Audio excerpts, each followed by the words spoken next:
Okay, it's now online on my own channel, and I will put it on the channel of Hills. Hello, Okay, yeah. Go ahead, Agbolad. Yeah, so thank you, Didier. So greetings, everyone. My name is Agbolade Omowoli. I am happy to welcome everyone to this event. And I'd like to quickly just appreciate the speakers and panelists that have already joined. So here I can see Neil Sauta, who is the speaker. Thank you, Neil, for joining. And of course, Didier, thank you for helping with the technical setup. And Harlan, welcome. Thank you for joining. Harlan is one of the panelists. Alok Shankar, I can see that you're online. Thank you for joining. Brenda, thanks a lot for joining. Chivaz, thank you for joining. Dr. Devi Asuma, thank you for joining.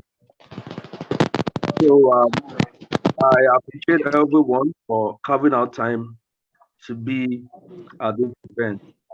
And I believe that we are all going to learn some things, unlearn some things, and relearn some important things.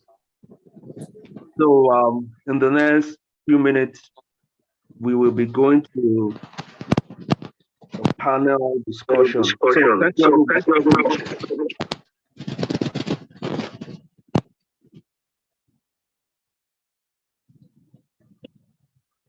So Mr. Harlan, Brenda, Alok, very set for panel discussion right now. So in a few minutes, we are going to be starting the panel discussion. So thank you, everyone.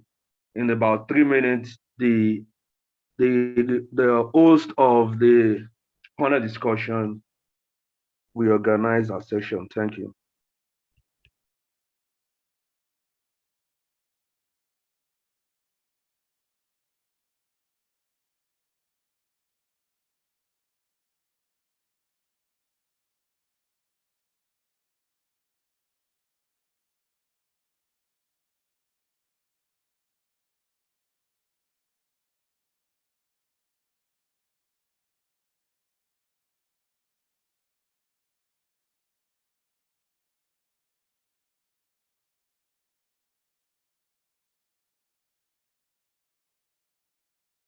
Just for information, there are people who keep coming. That's good.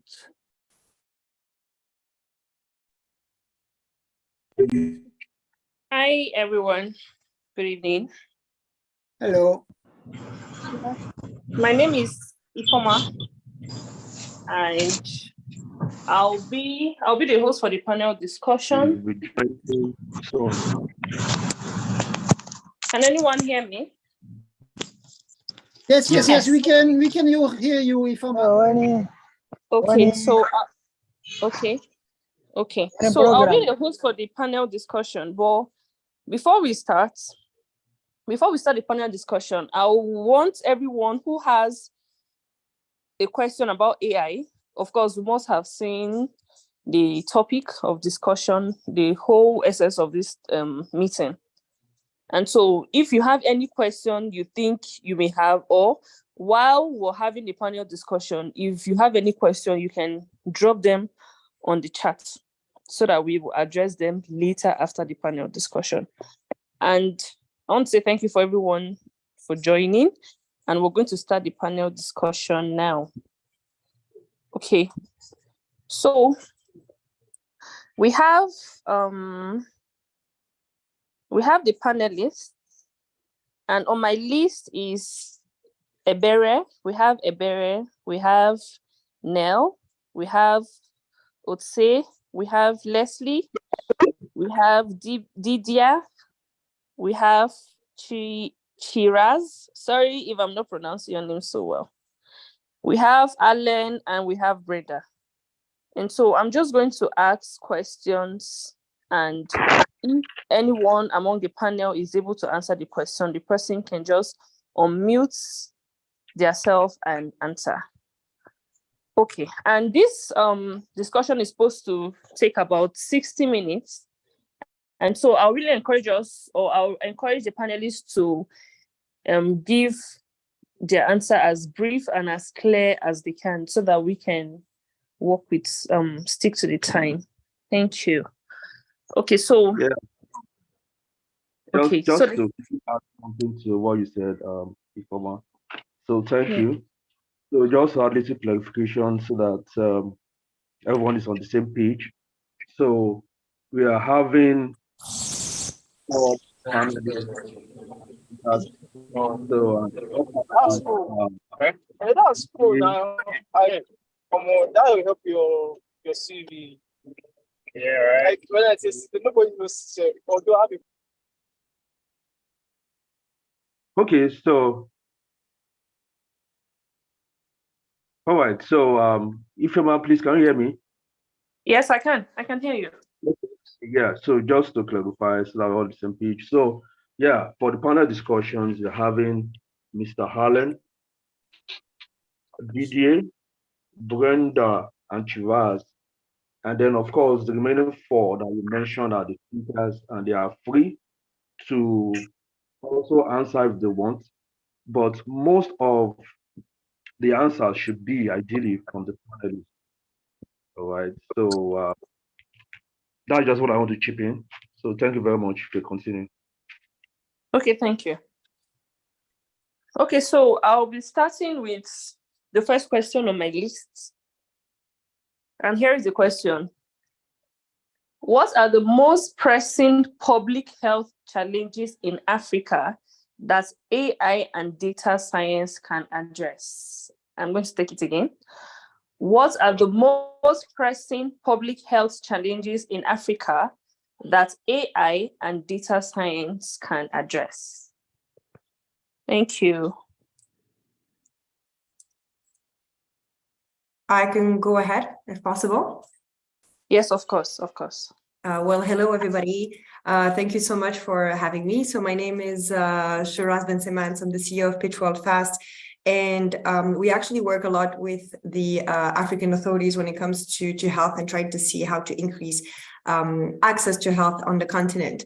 And before actually answering the question, I thought it was interesting and very important to really mention how we've seen that in the last 50 years, we've made quite some advancement when it comes to health science and technology. So before the 25th century, there have been like, yes, some change, but in the last 50 years, we've made more that we've seen before. So whether it's public health intervention, socioeconomic development, there's a lot of things that helped to reduce mortality and raise life expectancy. However, and this has been exacerbated with the COVID crisis, the gap within and between countries have widened because there was inequalities and whether in absorption of the new technologies, as well as being technology like we're going to be talking about today, AI, or data science, but also technologies when we're looking at the health sector, such as new medicine or new devices. So that the disparity has widened. And when we look at our continent, we actually, COVID had made us go backward.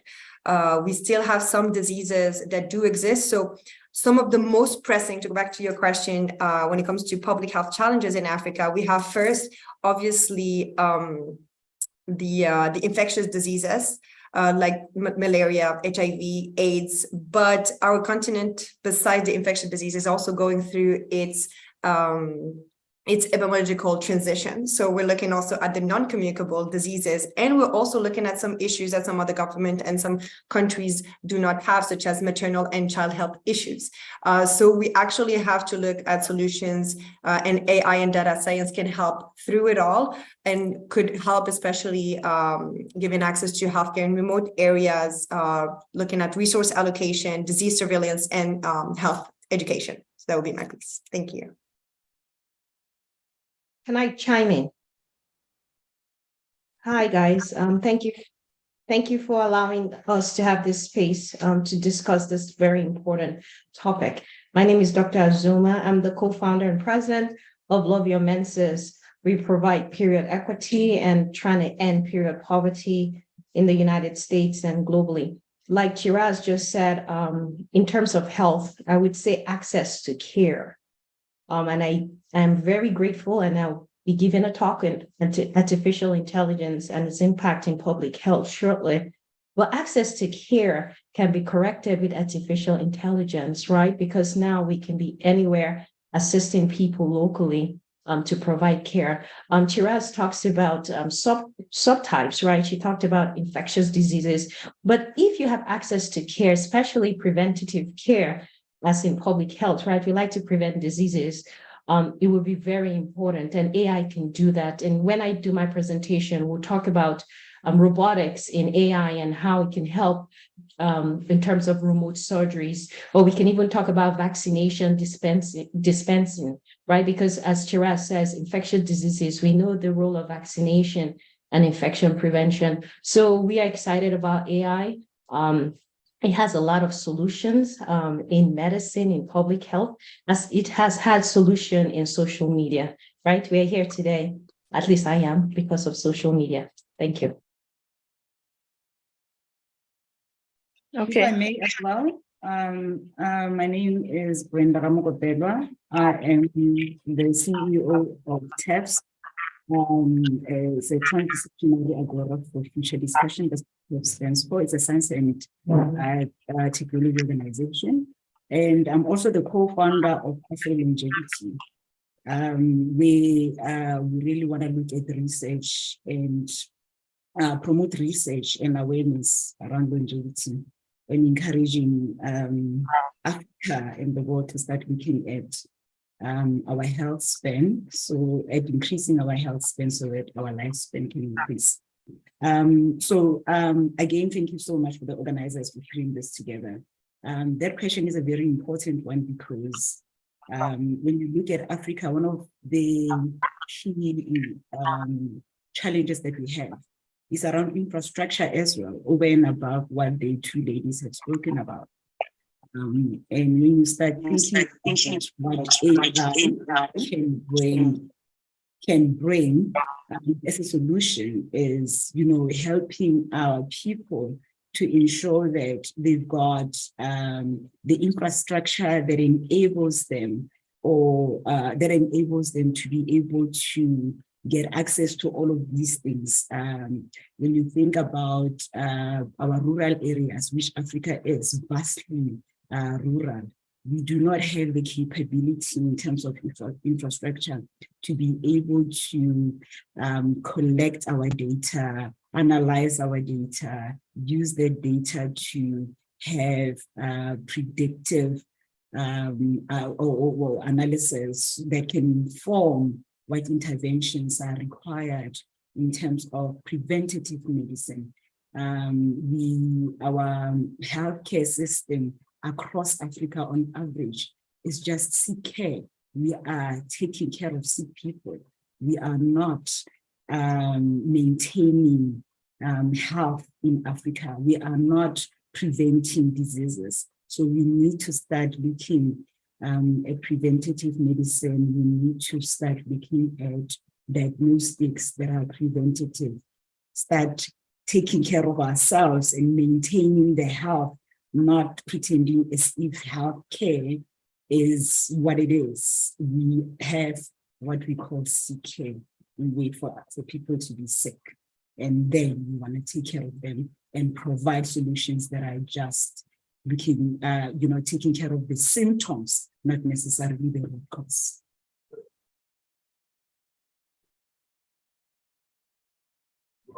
Hello. Yes. Thank you, Agbolat, for organizing this. I'm very happy to see so many different people. I'm not a specialist concerning the situation in Africa, but I know quite a few things concerning health and artificial intelligence. I mostly agree with what the the three very interesting people before me were saying, mostly agree. Of course, it is important to more understand about and more fight against disparities. Of course, the biggest problem at the moment one of the biggest problems at the moment in many countries in Africa is access to care. What I would say, maybe already theory, specifically, sorry, first I forgot to say, so my name is Didier Cardel, and I'm a co-chair of an organization called HEALS, Healthy Life Extension Society.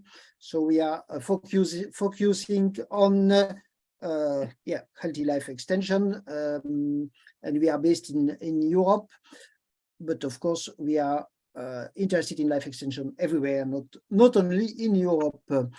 So maybe 2 or 3 specific things I would like to add. The first is we know that in the world after the COVID crisis, well, during the COVID crisis, but also sadly, even after the COVID crisis, there was a very clear decrease in life extension, at least a very clear decrease in life extension in the European countries and in the United States. The situation is not very clear in African countries, but sadly, maybe not because the situation is better, but maybe because there are less statistics. So having better statistical information and curated data about the most urgent situations is very important, and to understand what is the impact of the COVID crisis on life expectancy, but also on vaccination and many other aspects is also very important. And then maybe one of the very important things specific, not to Africa, but specific to some to countries in the south, is the difficulty to have drugs that are reliable. And for this, we need more, let's say, open source information, and artificial intelligence can help for this. That's it for my first intervention.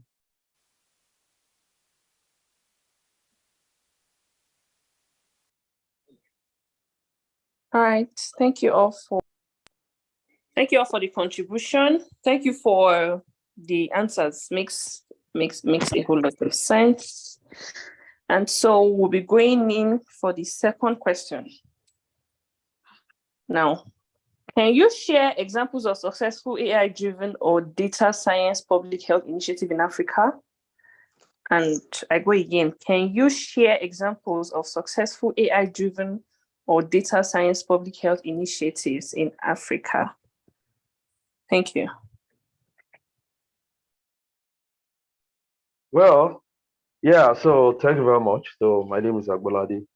So I just, like the question you just asked, I believe that Africans will have more understanding of that, probably more than people who are living in the developed world. However, based on research, everyone have heard 1 or 2 things about things that are being done with AI in relation to public health. And just very quickly, I just want to say that it's better if the panelists speak shorter, all right, so that we can address all of the questions. So if we can limit the responses to about 1 minute or 2, I think that will help all of us to meet up, please. So thank you. You can continue from our please. Okay, thank you.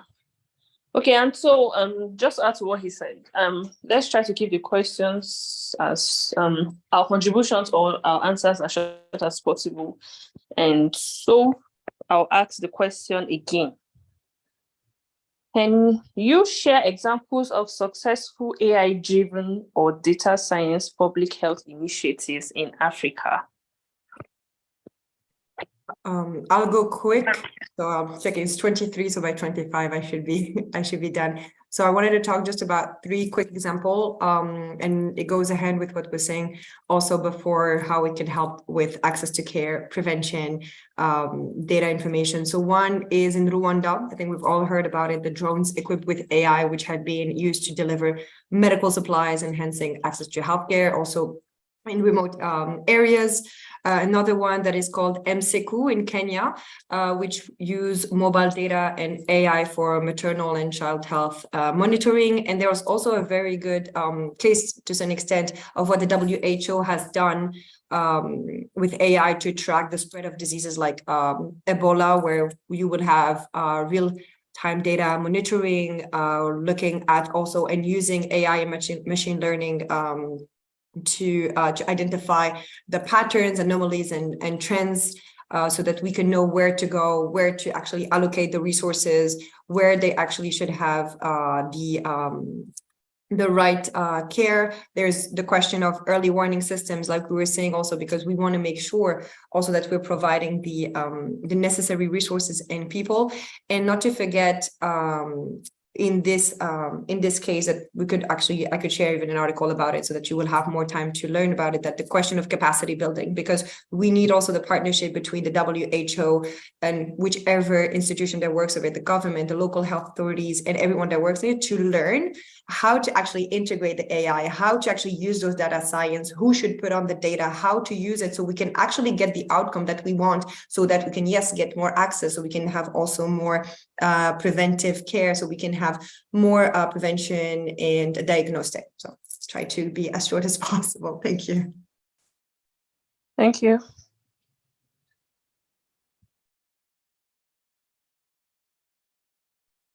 Okay, so I think we can go to the next question if we don't have more response for this current question, just because of time. Yeah, okay. Thank you. All right. Okay, so the next question is, what ethical considerations are important when using AI or data science in public health in Africa? What ethical considerations are important when using AI or data science in public health in Africa? 2 minutes. Thank you. Yeah, can you hear me? Yeah. Yes. All right, yeah, okay. My name is Alan. I'm an AI expert, like 7 years of experience in AI. And I've been involved in longevity in Nigeria for a very long time. Yeah, at least since 2016. And I'm also a founder of a space company. So when you talk about ethical in AI, when it comes to public health system, is usually the data privacy. Because, for example, if we gather data in medical conditions, these are people's data. These are all this data are collected from people, and these are people who usually don't want their data to be out there for people to see. So I think all the ethical part of it is actually to protect patients' identity. While we train the machine learning model, there should be a way to protect the patient medical identity. Those are one of the major things when it comes to medical data gathering, and also culturality as well. We have a lot of there's a lot of race. We have different race in Africa as well. So we want to make sure that there's no bias in our data, so that that also help to avoid to protect. It brings about ethical protection as well. So we want to make sure that the data capture both races in Africa as well, instead of having this kind of bias towards particular race and all of that. So I think the major part is that we protect patients' data, have it, blood for the public, use. We can use patient, and again, we can also have a system that allow patient to, to consent to their data. Okay, go ahead, use my data. I think that should be taken serious, which is why open source in healthcare is not really that. It's not moving very fast the way it should, because people are very skeptical about using their data in this model. So they want to be very careful how this data is being used. They want to be involved in the curation and all of that. So I think in Africa, if we really want to do well in making use of this data for predictive model, we must make sure that people are involved, patients are involved, they consent to the use of their data, all of that. So I think that should be that should be something that we take very serious when it comes to, ethical use of medical data. So that's that for me. Okay, thank you, I will, Alan. I will maybe, if you allow me, continue this information, because I agree, I would say, for probably 90% of, I think what I would like to add is first, in Africa, you don't have the famous GDPR, so the famous privacy rules that we have in the European Union, and that can be a risk because of privacy problems, but it can also be an advantage because these regulations are really sometimes so complicated to follow that they are slowing down the sharing of health data. So you are in one place where it could be great if it is possible to really share data in an open way, but of course after anonymization of pseudonymization. So after that, the data cannot be linked to a person anymore and cannot be sold. And maybe one of the difficulties is how to have a system where health data is really shared for not for profit goals and for health goals, and not for companies to sell their drugs and to sell their products, and to use the health data maybe for drugs, but not sharing it. That's it for me at the moment. Thank you. If I may chip in there, maybe to add to what the two speakers had said, I will start by maybe commenting on what Didier is saying around data protection laws. So depending on where you are in Africa, there's different data protection laws, and GDPR is one of the laws that applies in most African countries. So in South Africa, for example, we've got what we call the Protection of Personal Information Act. And I'm talking about that is over and above the other information protection acts that we have. So I'm talking about the Protection of Personal Information Act because it links directly and it talks to health data. So I think for me, the bias that was spoken of, the transparency that was spoken of, becomes very important. And because from an ethical point of view, by the way, part of what I do as well as risk management and compliance, and I've spent a bit of time on data management, which is why this is a subject that is very close to my heart. The issue that we've got is the application and enforcement of those laws. It's very nice and well to have, things that are good on paper. But when it comes to enforcement and application thereof, the ethics just comes out of that. So I think, in my view, when we start implementing these exponential technologies or these emerging technologies, we need to ensure that from an AI point of view, how our algorithms talk to what we want to get out of whatever solution we have needs to also be integrated to our regulatory systems to ensure that the processes deliver what the practice and the policies requires. If we are saying, this is how we're going to share the data, this is how we're going to be transparent, this is how we are going to ensure that there is an alignment if I'm going to share my data across borders, where one country in Africa is under GDPR and then one country is using protection of personal information.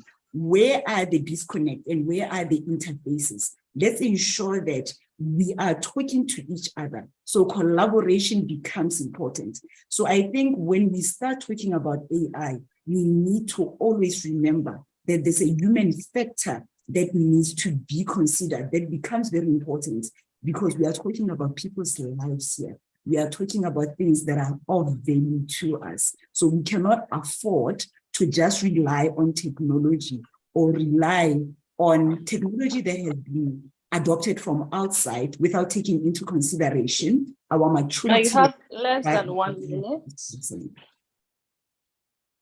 Okay. Wow. Okay. Thank you. Let me chime in with what Brenda says. As a student of public health, data protection is very important.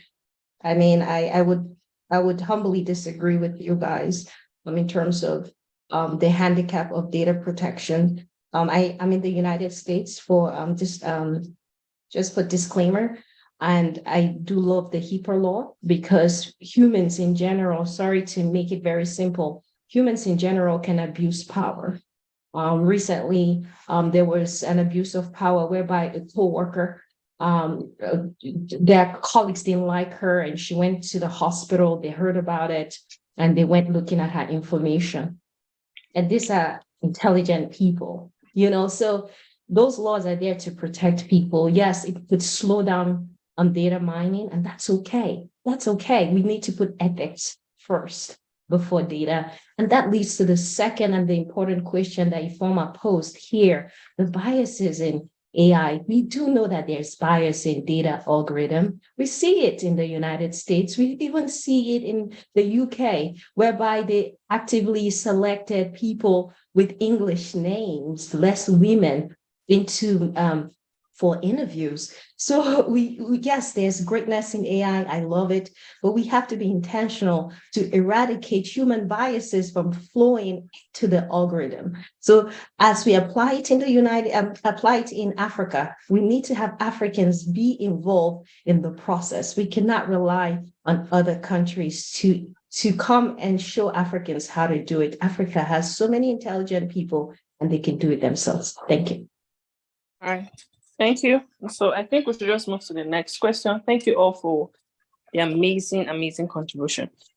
Okay, so the next question is, how can AI and machine learning help in early disease detection and prevention in African countries?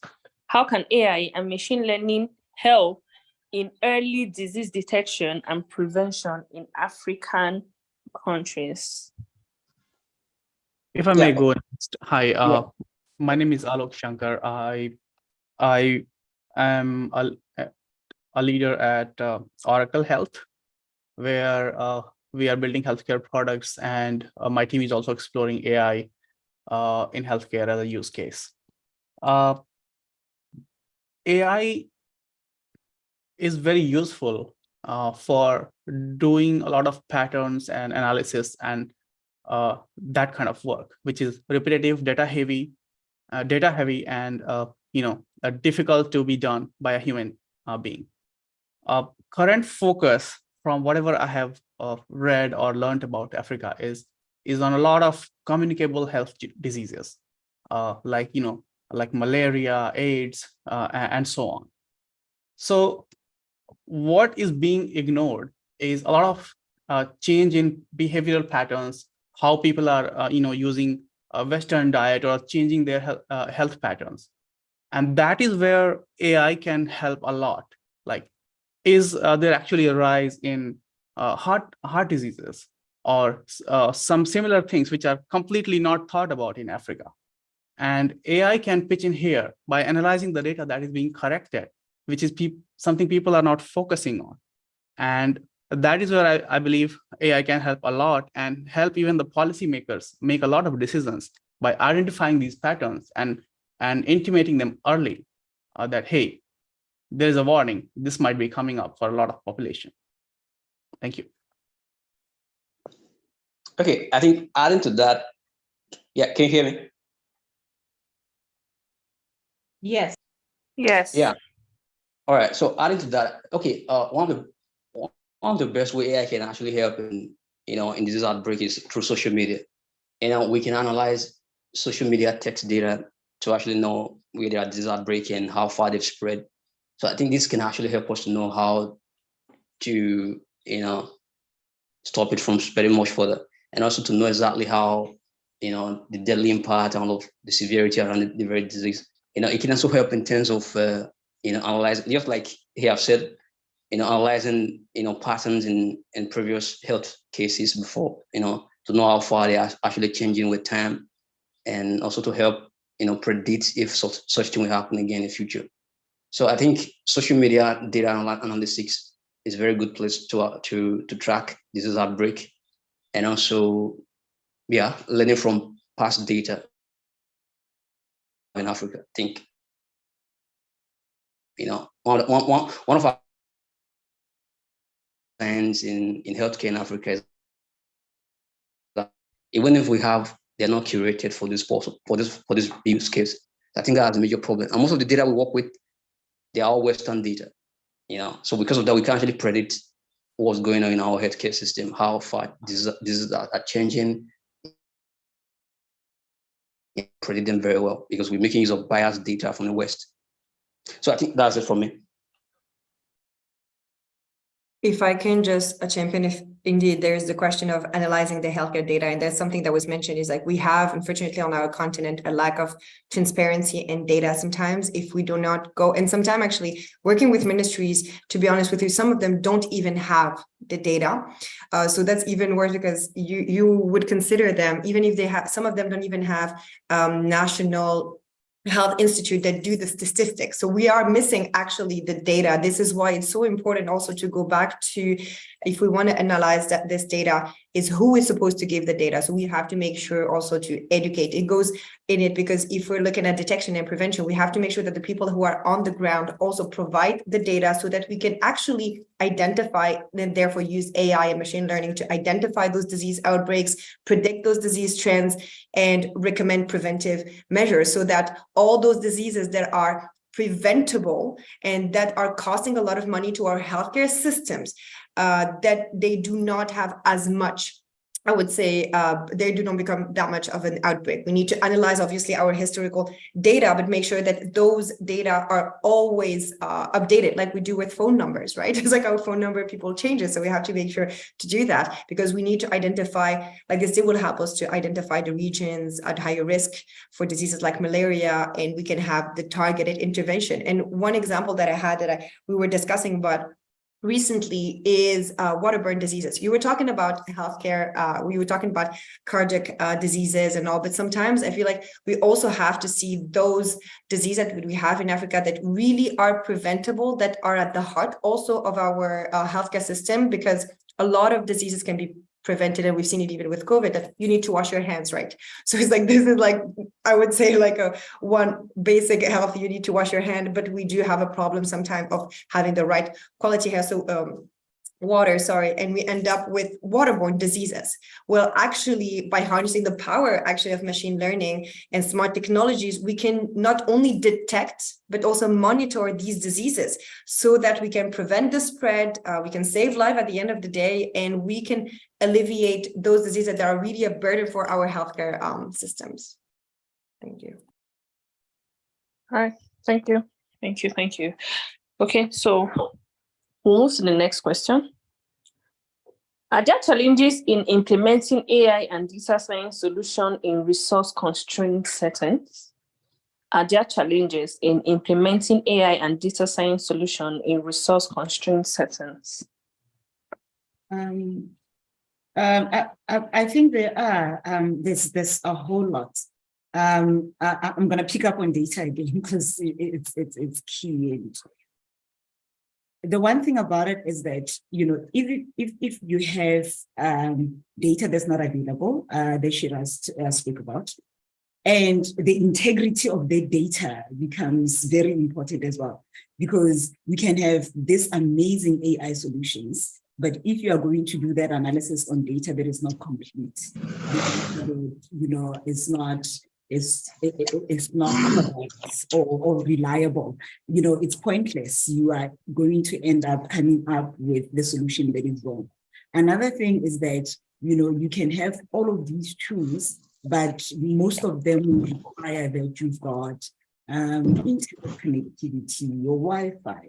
One thing that we really are struggling with in Africa is structure, as I mentioned earlier, and that applies to many African countries. So if you, simple thing like power, electricity, it is a huge thing. I mean, we're struggling with that in South Africa, and I know a lot of other African countries that are struggling with that.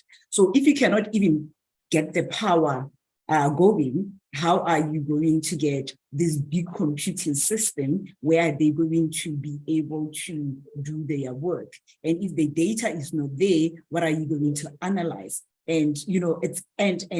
So I think at the foundation of all of these challenges, one, we need to start with education. And education is not only the patients, it's not only the practitioners or clinicians, or also the health department, the people that are writing these policies, the people that are availing the resources to enable these things, so they understand the impact of them not maintaining or availing those resources, to see, to understand that it is going to limit us in advancing, and we will always rely on the outside to do things for us. And we keep saying that Africans need to come with solutions for African problems.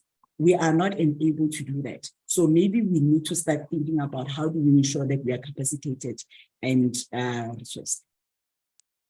Yeah. Yes. Thank you, Brenda, for the response. As I was listening to all of this, I was writing a process of like coming to solutions with AI. So we talked about who creates the data, who uses the data, who collects the data, who analyzes the data, and how do we implement the data. And Informa went ahead and asked us about implementation or execution of data. Before we even execute the data, let's think about HPV vaccine, right? We know HPV vaccine decreases risk of cervical cancer.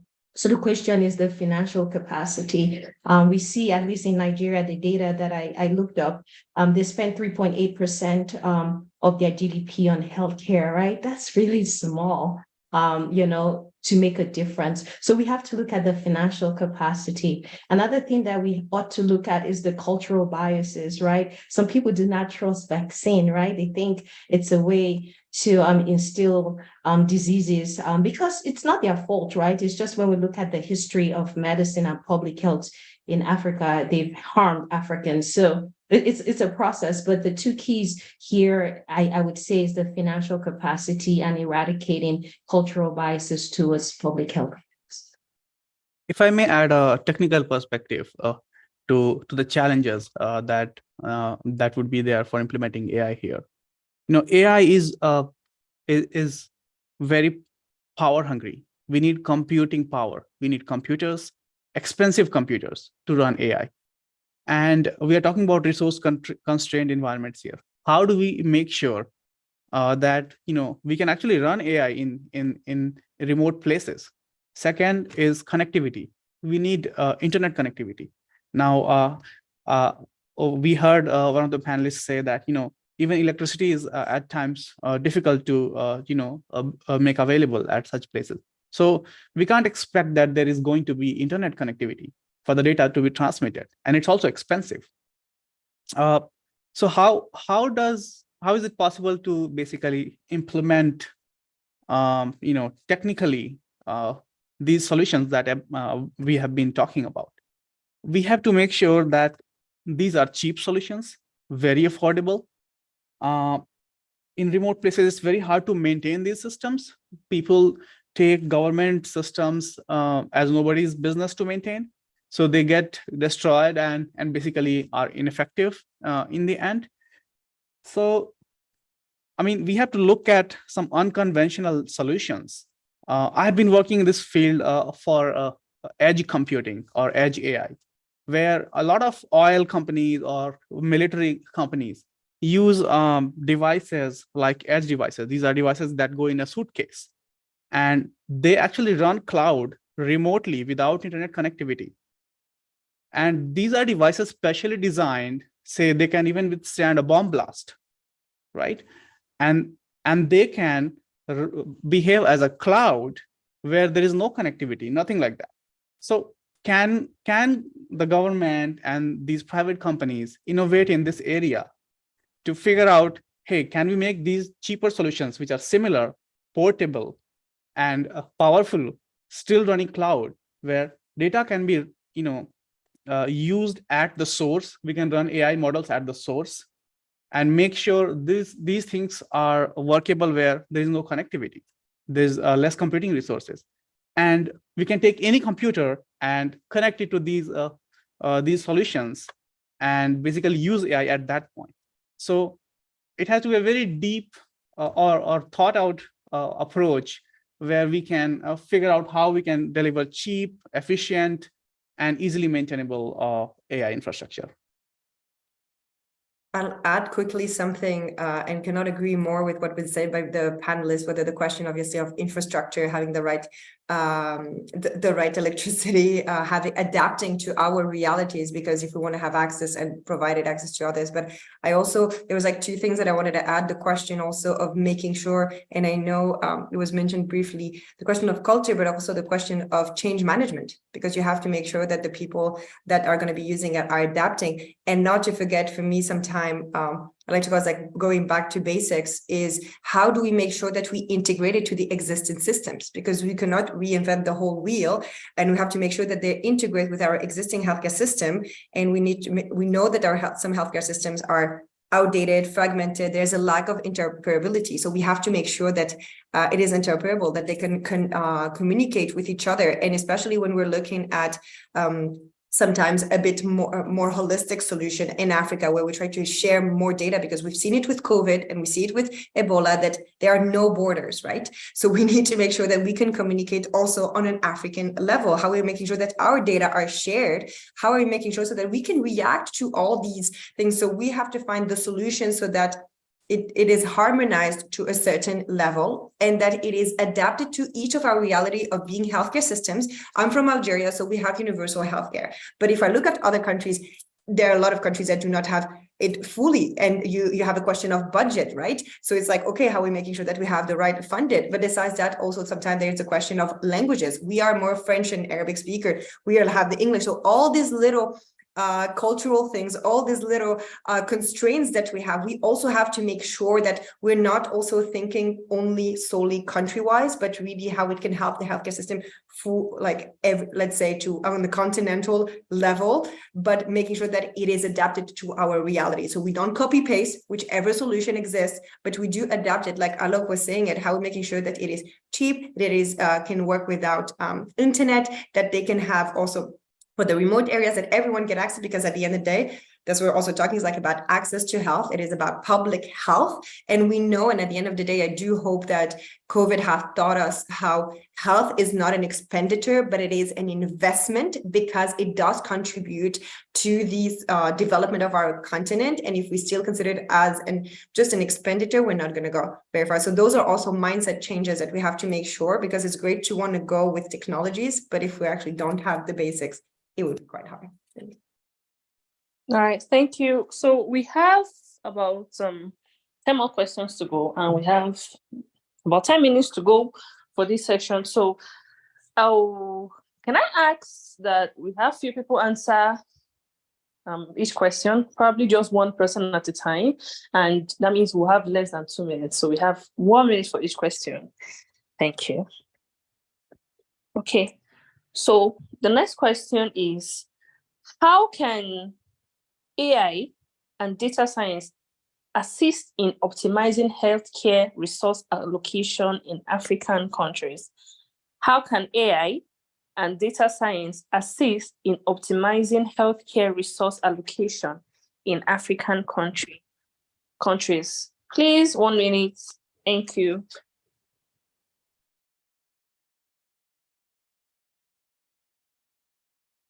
I'll take it.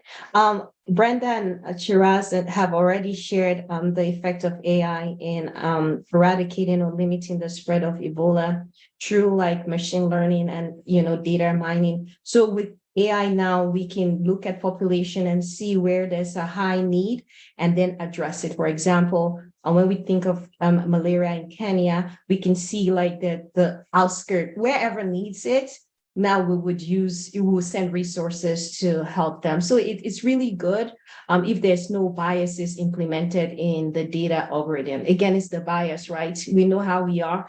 Some Africans would have biases so that their culture would get more resources. But if it's void of biases, we should be able to use our data to find where we need to send, for example, vaccinations. Thank you. Okay, thank you. Thank you so much, Ebere. Okay, so the next question is, how can AI or data science help in improving healthcare access for rural and underserved population? I'll take that again. How can AI and data science help in improving healthcare access for rural and underserved population? All right, let me take that. Yeah, okay. Well, I think recently we discovered that with chatbot, for example, almost everyone, I think we have a lot of people using smartphones now in Africa. So with chatbot or conversational AI, we can actually provide some basic, health assistance to people in underserved communities as long as they have internet. Yeah, that's very good example. Then we also have, just like someone mentioned before, we have drones delivering of drugs and other medical resources to rural area. Yeah, so we have chatbots doing basic, communication with people in underserved region, and also we have drones that have been powered or controlled by AI, to actually get to their very destination. So those two areas, and telemedicine as well. If telemedicine is expensive, but you can have areas where we can actually move medical doctor or medical expert. We can actually use telemedicine in those rural areas, so doctors can communicate from a long distance and still pass their message. So I think we're need to look into conversational AI as a tool. It's a very good one. We have almost everyone in Africa, at least the youth have smartphones, so we can use medical expert can reach them through this chatbot. Chatbot having humans in the loop. So yeah, that's very good example for us. I think that will help a lot. So yeah, that's it. All right, thank you, Alan. I want to add just 2 sentences. I totally agree with what was said, but just to say, for me, it would be great now that almost everybody has a smartphone to have a few apps who are created really for health and who are common. That's one of the big problems at the moment. There are many health apps, but nothing used by enough people and nothing that we can share enough. That's it. Thank you so much, Didier. Okay, so we'll go to the next question. All right. Can you share experiences of using AI to predict disease trend and allocate resources accordingly? Can you share experiences of using AI to predict disease trends and allocate resources accordingly? Just to say that for me, it's also for a big part the same answer than before. If there was an application that, let's say, a big number of people would use, after that you could have the signals and you could analyze easier. This is for me very strange that it still doesn't exist, and especially it still doesn't exist, but that's more a problem in Europe than in Africa, but for all people. That's it.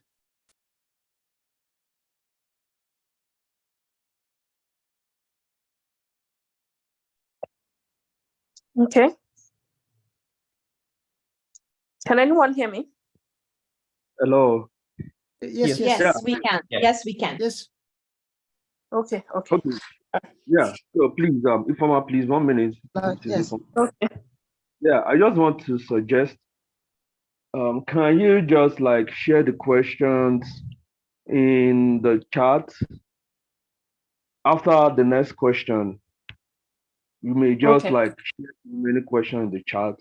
Then people can respond to those questions, so everybody can see what's going on in the chat because of time. Because Okay. yeah. Thank you very much. Okay. All right. Thank you. Okay, so we're taking the last question before I share it. Okay, so we're taking the last question before I share it on the chat. So the last question now is, what are the cultural and social factors that can be considered in AI-based public health intervention in Africa? What are the cultural and social factors that can be considered in AI-based public health interventions in Africa? If I may quickly, so I think some of the things that needs to be taken into consideration when we build this, we tend to build technology to cater for the people that already have the advantage. And we don't consider the people that are previously disadvantaged. I'm talking about people that are living with disabilities. I mean, if you're thinking, for example, about people that are deaf, those people are subjected to having to go to doctors. And, they need, in most cases in Africa, to have somebody there who understands sign language to explain to the doctor what their problem is. Imagine a mother who only has sons, and those are the only people that understand what she is saying. When she goes to the hospital, say for example, she's got Caroline from Brazil. She has issues related to I'm gonna be cultural and tell women-related issues. That's what I'm gonna say. Now, the son has to sit there and have her mother explaining to the doctor there is something wrong with her private parts. It can be very embarrassing, and it goes across all the cultural norms in Africa.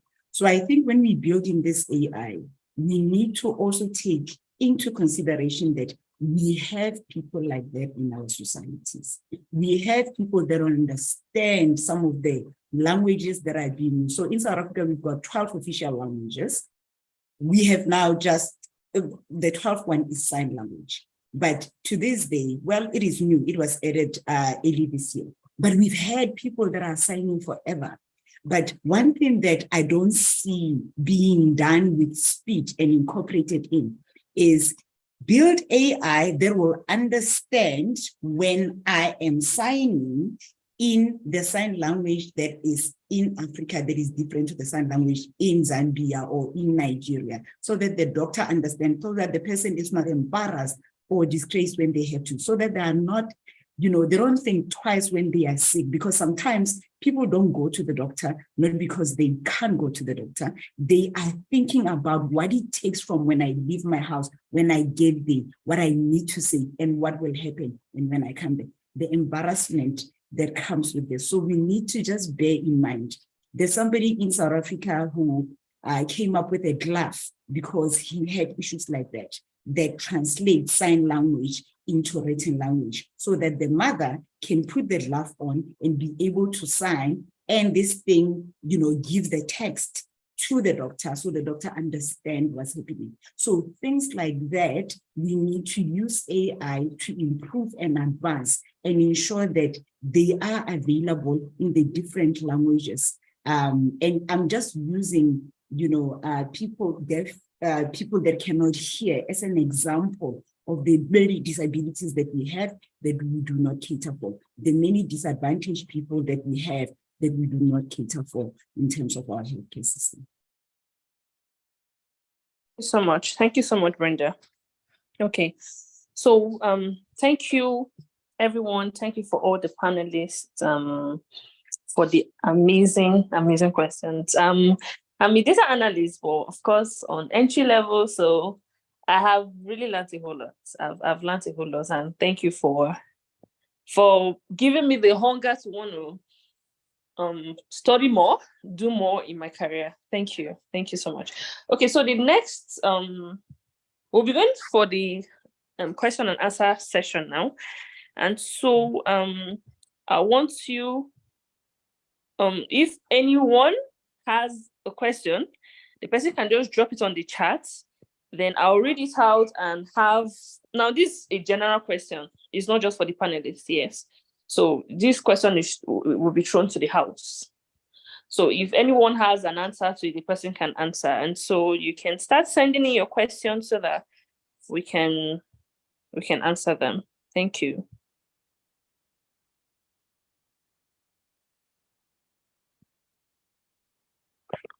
Hi, hello. Hello. Yes. All right. So my question is directed at you, please. So you said you've learned a lot as a data analyst, data scientist, entry level. So thing that you learned from the perspective of an entry level data scientist or data analyst. Thank you. Okay, sorry, I didn't get the question. I should say what I have learned exactly. Yeah. So you said you have learned. Okay. As no, but I'm trying to emphasize an aspect of it. I understand that have different people with different backgrounds and all. So, what is that one main thing you learned as an entry level data scientist? Okay, I get the question. Now, when I first started my career, of course, we were first advised to create a niche for ourselves, not just analyzing any data, but picking a particular data and working with it and running with it. And so I actually picked a data in agriculture, yeah. But I think this discussion is based on public health.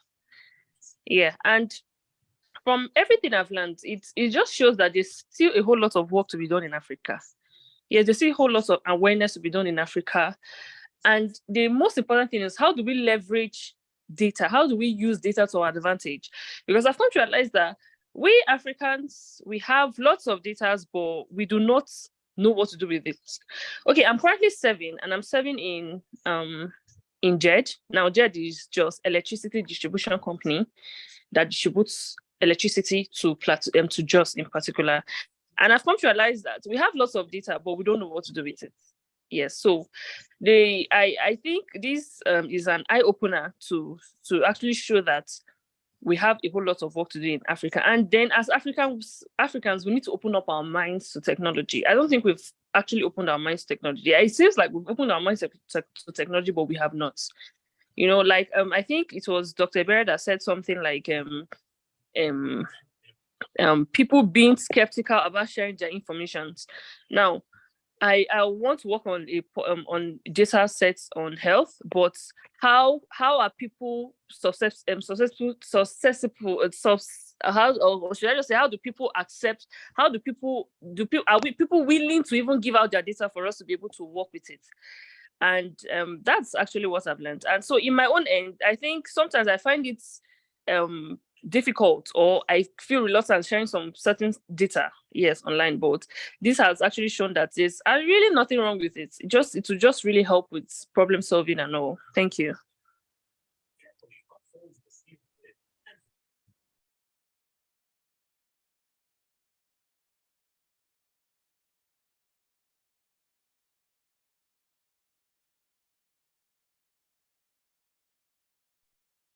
Sorry, so do we have any more?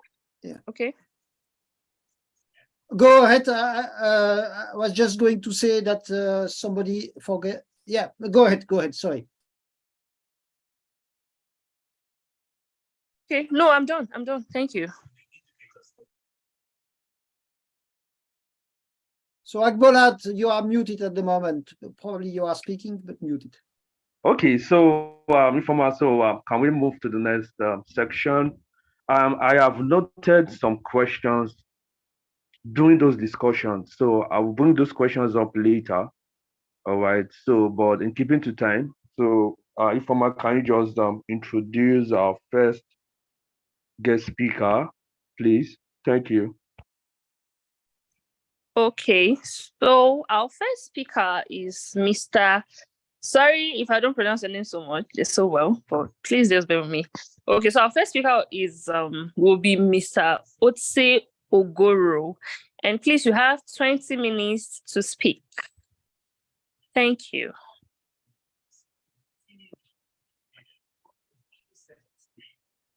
It's Mr. Otse.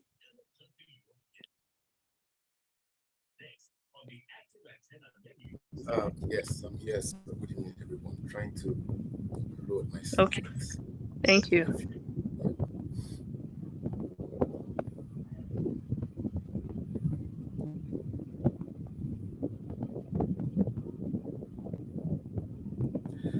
So while I load my slide, I just want to say that it has been really an interesting conversation, and like Ifoma has said, I've learned a lot, but there's still more to be learned as we progress. So I'll be speaking on the topic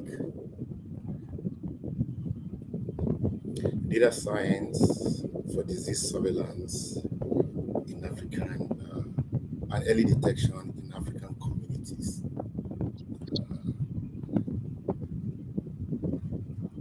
Please confirm you can see my slide. We can see your slide. Great. So as a background, my name is Otse Ogoro. I'm the country director for DataFi implementation. It's a USAID funded project. What? Can you hear me? Where would you? Yes, we can. Okay, I'm getting feedback. Okay, like I was saying, DataFi is a USAID funded project that deals with data and electronic solutions for the health sector.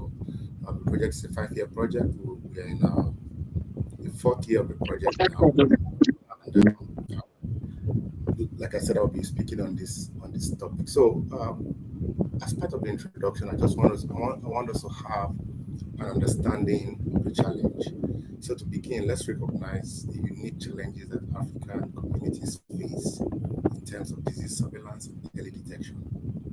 Africa is vast, is diverse, with different cultures, with different traditions, and different healthcare infrastructures. This diversity is both a strength, like I would see it, and also a challenge when it comes to health management. The factors such as limited access to healthcare, resource constraints, and emerging infectious disease present formidable hurdles that we as Africans need to cross. When I listened to the discussion before my presentation, there were a lot of discussion about resource constraints, about the challenges that prevail in Africa. Data fragmentation is also one of those challenges that we currently experience in Africa. So what are the definition of the terms that we'll be looking at today? Like I said, I'll be speaking on disease surveillance and also talking about how data science. Otse, sorry to interrupt you. Can you speak louder or closer from your mic, please? Because people All right. How about now? How is it? Okay, great. Sorry about that. So like I said, I'll be speaking on just define some terms about disease surveillance and also define data science. So disease surveillance basically is an information-based activity that involves collation, analysis, and interpretation of large volumes of data.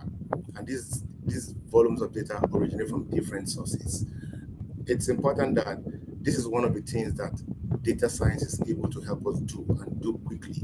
Ability to actually analyze large volumes of data from different sources. And as you see from the definition of data science, it's a multidisciplinary approach that encompasses the fields of mathematics, statistics, artificial intelligence, and computer engineering. I shouldn't be defining this because everybody here they're versed in this area. Machine learning as one of the branches of data science can be used to identify patterns and trends in the data. It can also help us to classify cases and symptoms, to predict the risk of outbreaks, and to evaluate the impact of interventions. In Nigeria, where I currently work, there are a couple of data machine learning algorithms that will be introduced into our electronic health records that is helping us to predict somebody, the possibility of someone testing HIV positive, as it were.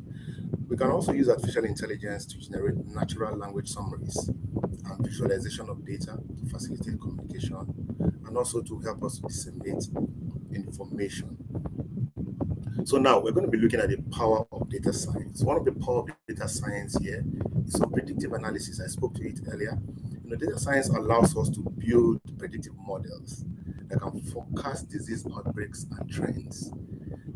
Machine learning algorithms, like I spoke earlier, can also help us to analyze historical data to identify early warning signs and provide vital time for interventions.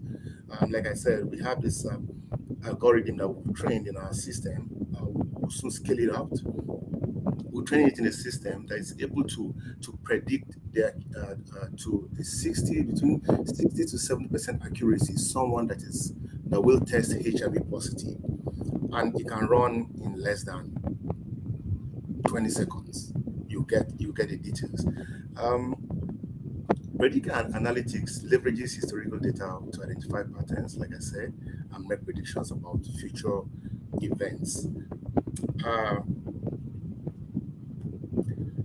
Moving quickly, I'm cognizant of my time. We also have to look at the aspect of real-time monitoring.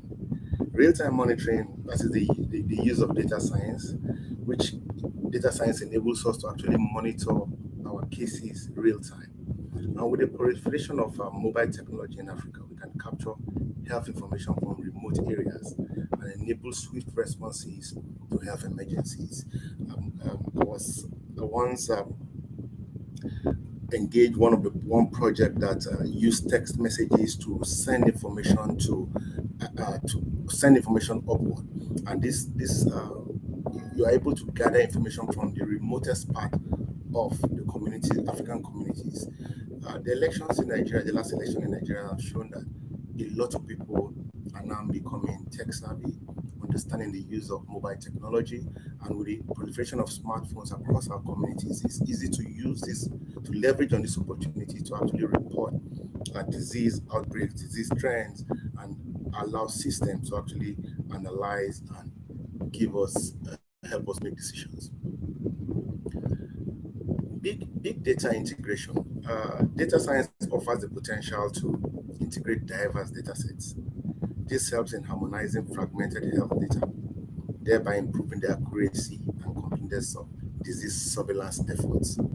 AI, as we all know, has the potential to actually revolutionize our healthcare.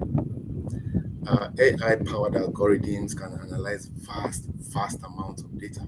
It can identify patterns and assist in diagnosing diseases accurately and swiftly. Additionally, machine learning algorithms can be trained to predict treatment outcomes, recommend personalized treatment plans, and improve patient monitoring. Integrating AI and machine learning technologies into African healthcare system will actually lead to more precise diagnosis, personalized treatment, and improved patient outcome. The whole thing here, the whole goal that we all chase is to improve patient outcomes, as it were.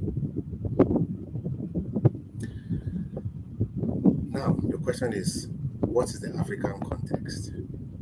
We have seen the power of data science, but how can we operationalize, make this power of data science become operational in the African context? There are a couple of challenges that we must understand that we have, and then we'll have to decide on how do we best position ourselves to overcome these challenges and make the power of data science work for us. Sorry, is my video on? I don't know. Yes, your slides are visible. Okay, fine. So resource constraints is one of the challenges that we have in Africa. Many African countries struggle with limited resources for healthcare. Most of our programs are donor funded. Most of our activities, if the donors are not available, it just crumbles and it doesn't move forward. Now, with all these, with the challenges in our healthcare system, what are the opportunities that are there? Number one, we have to engage country governments to ensure that to create buy-ins to ensure that they have sustainable domestic resourcing for our systems. If not, this is not going to happen. We also have to leverage on existing funds. These are the low-hanging fruits. We have a couple of donors in country. We have PEPFAR in most African countries. We have the World Bank credit. We have internal generated revenue that can actually be channeled to data science to improve the health outcomes of people. One of the things that one of the priority agenda of the new Minister of Health for Nigeria is patient outcomes. And I was particularly happy when I heard that heard that as part of his agenda. Going forward, another challenge for Africa is our infrastructure. Our infrastructures are weak, they are outdated, most part we lack infrastructure. Connectivity is also an issue. One of the concerns I had here was, I hope that my internet connectivity will work fine and well. I'm glad it's working so good so far. It's one of the challenges that we have in Africa, and the opportunity here is that investment needs to be made in improving infrastructure and expanding internet access, particularly in rural areas. We can work with the telecom companies, the private sector, the donor companies that are interested in this area, and then they can invest in improving our infrastructure and our internet connectivity. Emerging infectious diseases in Africa has been one of the challenges that have confronted Africa. Africa has been a hotspot for Ebola, there was Zika, and a couple of other. There's monkeypox now that is making the rounds, and there is a need for rapid response and early detection, which is crucial to ensure that we contain these diseases and we make the appropriate decisions about these diseases. If we're able to harness the power of data science, we're able to, like I said earlier, identify areas, how disease spread, the patterns of disease spread, the communities or the populations that are most vulnerable, populations that are most affected by these diseases, and then we're able to profile solutions as timely as possible. Data fragmentation is one of the other challenges we have in Africa. Our data systems are often fragmented, and the donor funding has not made it any better. So you have the Global Fund funding AIDS, tuberculosis, and malaria. Then you have PEPFAR funding HIV and some form of tuberculosis.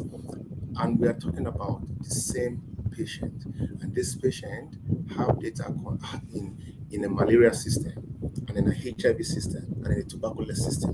These systems are not speaking to themselves. We can leverage existing e-health system in the health sector to actually see how we can harmonize this system. An African government must take the bold step to lead this in the countries, because most times we see that when the donor funding come, they do not decide what happens in most African countries. But if the African government will actually put their foot down and lead the charge in their countries, we'll be able to start looking at, again, harmonizing and integrating some of these health systems there's multiplicity of health systems in the health sector, different tools that are being used.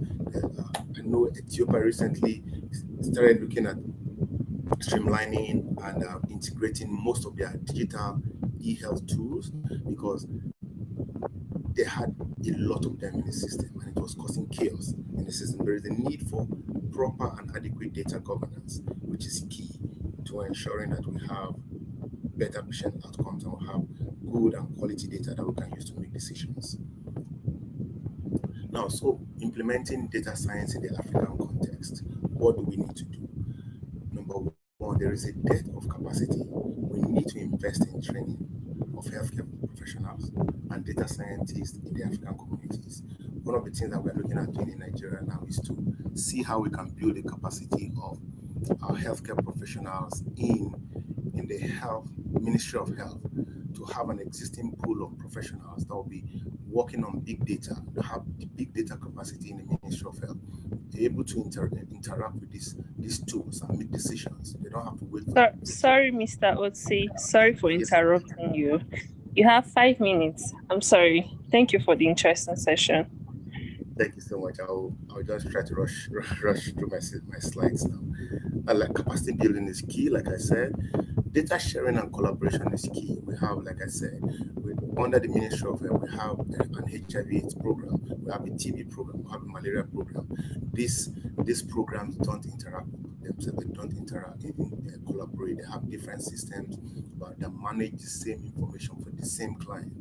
And it's important that data sharing is put as an agenda for government, and collaboration is key across the multi-sector that we have in Nigeria. Ethical consideration.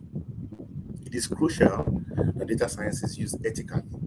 We must respect privacy and data security. Additionally, we must ensure that vulnerable populations are not further marginalized through data collection or data analysis. Moving quickly, we must engage the community that we work with. The community, they have to participate actively in data collection and disease surveillance, which is key. And then local knowledge and grassroots involvement can provide valuable insight for early detection. In conclusion, I want to say that data science is not a magic bullet that can solve all our problems. Like when I heard the questions that were coming out, I knew that, we should not have this thinking that data science is able to solve all the problems in the health sector. There are many challenges, there are many limitations. We have challenges with data quality, privacy, security, ethics, data governance, interoperability, sustainability. Also, the human factor is also one of the things that we should also consider. In conclusion, data science is a powerful tool that can help us enhance our disease surveillance and early detection in Africa. It can help us collect more data from more sources in real time, analyze more data using more techniques and models, and integrate more data into more decision-making process. When we do this, we're able to improve patient outcomes. So I want to say thank you very much to the team for this session. Over to you. Thank you so much. Data science is a powerful tool that cannot just help us in the health sector. It can help in every area of our lives. Sorry, I'll just share something little. I can remember when I first started, I was playing around with data. And before I got married, I was dating my husband and then. So I just entered some our call logs, yeah. I just wanted to know who, it's not like as if I didn't know. I just wanted to play around with it. I wanted to know who calls more. And I wanted to know at what time of the day do we make more calls. And it was actually really beautiful. I shared it with my husband and he was really impressed. And I realized he actually calls more, yeah. And we talk more at 6 p.m., 7 p.m. thereabouts. And it actually helps because at that point, we know that, okay, at 6, 7, we know this is our time. You know, this is the time for us to talk. And so we know that once it's 6, 7, we just round off whatever it is we're working with to make our time for each other. So, and that's just a little we can do with data. Data is amazing. Data is life. That's what I say. Data is actually life. Thank you so much, Mr. Utse, for this amazing session. And so we'll move to the next session, to the next speaker, Dr. Ebere Azuma. And you have 20 minutes. Thank you. All right, thank you so much. Let's get started and I'll be respectful of time. I'm going to share my screen shortly.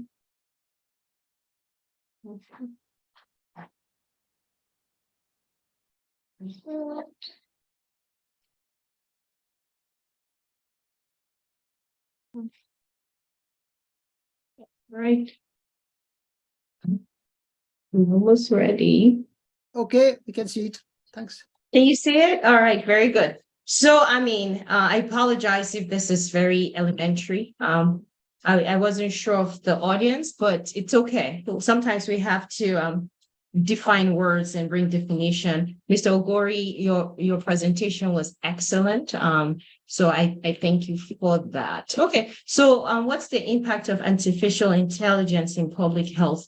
I wanted to define what artificial intelligence means to me. Something as one thing about being a physician and an educator, a community educator, is after I learned the big scientific way of defining things, I always come back to make it palatable for the community I serve. So pardon me if I don't sound too, scientific or intelligent. It's just I'm very community focused. So when I think of artificial intelligence, it's basically the use of technology and or machine to emulate human intelligence. That's basically what it is, right? So that's basically what it is. But the difference between human intelligence and artificial intelligence is it minimizes human error, considering the biases that could be in it, but it does minimize human error. Okay, let's go to the next one. Okay. Pardon you. All right. So when you think of human intelligence, at least for me, the thing about human and humanity is we have the ability to understand language, we learn, we adapt, and we solve problems. So basically, artificial intelligence allows us to do just that. All right.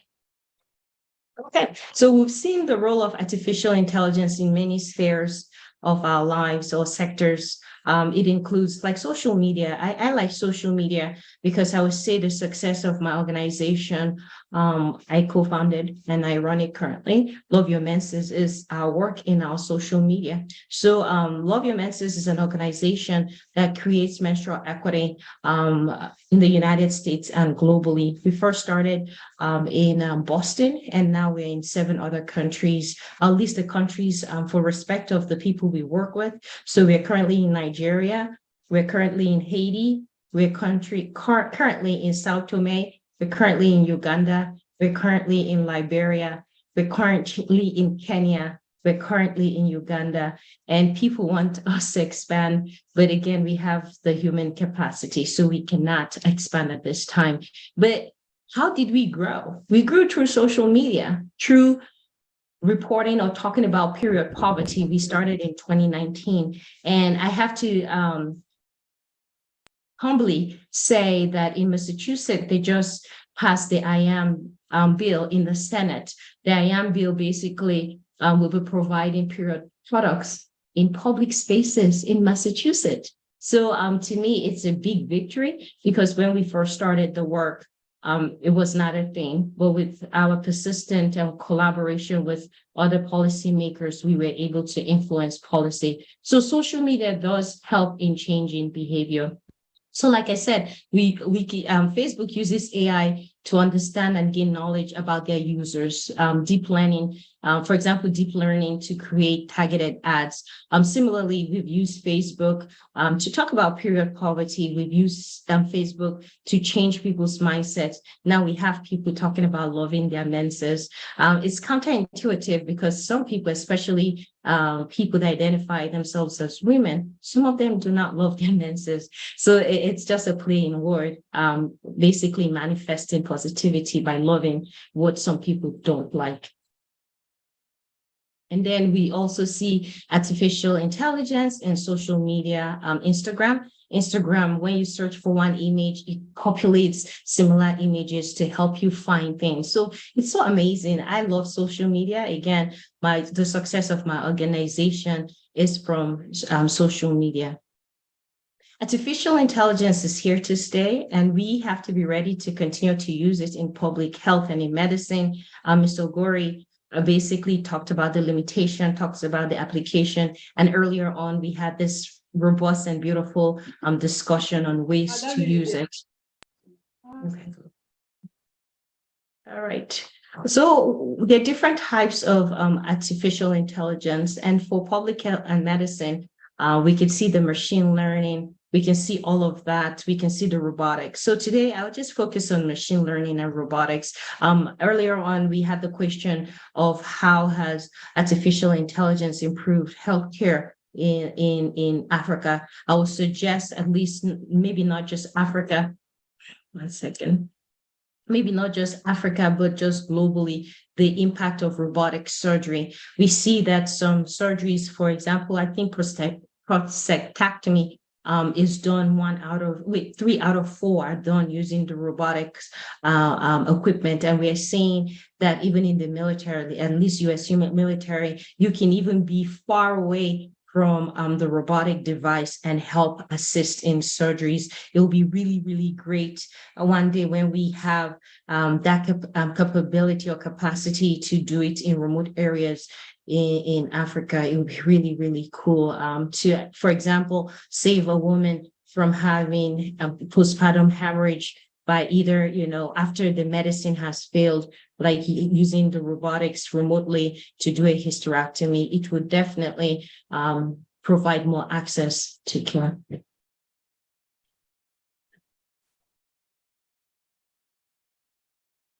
Again, we talked earlier on about human error. We see human error is an epidemic in medicine. Johns Hopkins data in, I think, 2016 talks about human errors in medicine being number 3 cause of death, at least in the United States. Talk more of in Africa, talk more of in Nigeria, talk more of in JOS, whereby we see people are misdiagnosed because of human error. People are misdiagnosed because of lack of access. I'll give you a personal story. My dad lived in JOS, and he went to church and he was having a headache and not feeling well. They took him to the hospital. His blood pressure was really high.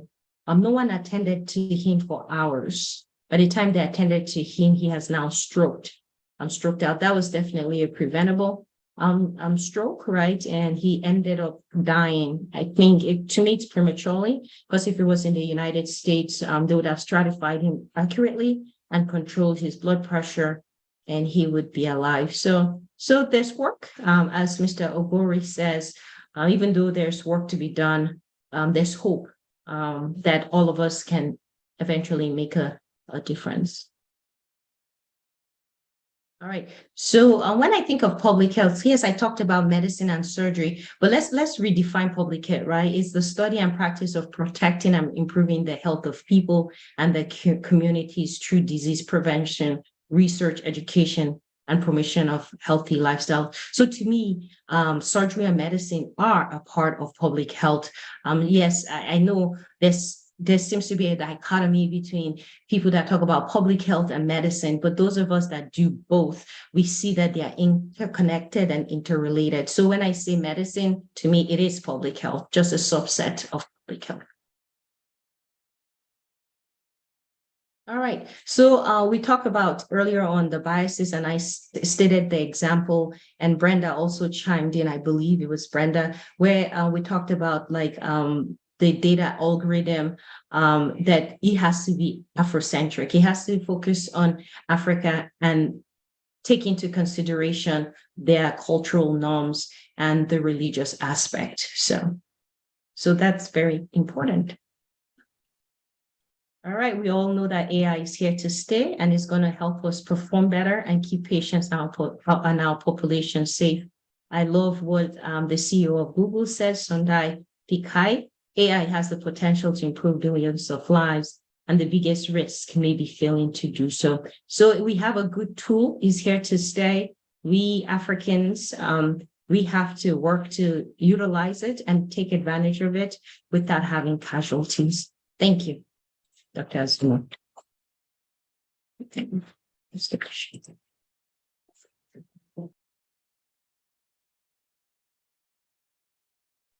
Thank you so much. Thank you so much, Dr. Ebere.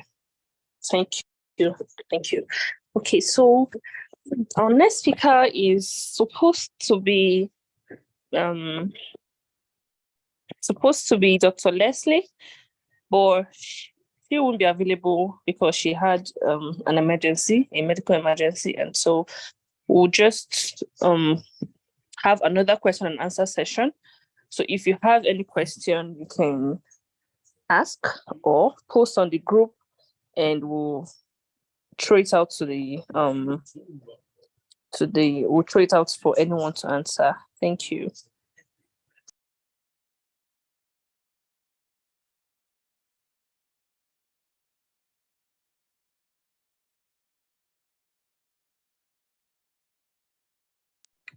It's question time. Any question at all related to our topic?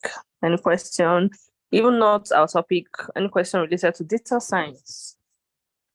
Related to data, any question? Okay, so in the absence of any question, we'll just move to the next speaker. And so the next speaker will be Mr. Nell. Yes, and you have 20 minutes to speak. Nell, Thank you. Thank you. you. Appreciate it. All right, let me just share. Sorry, is someone asking a question?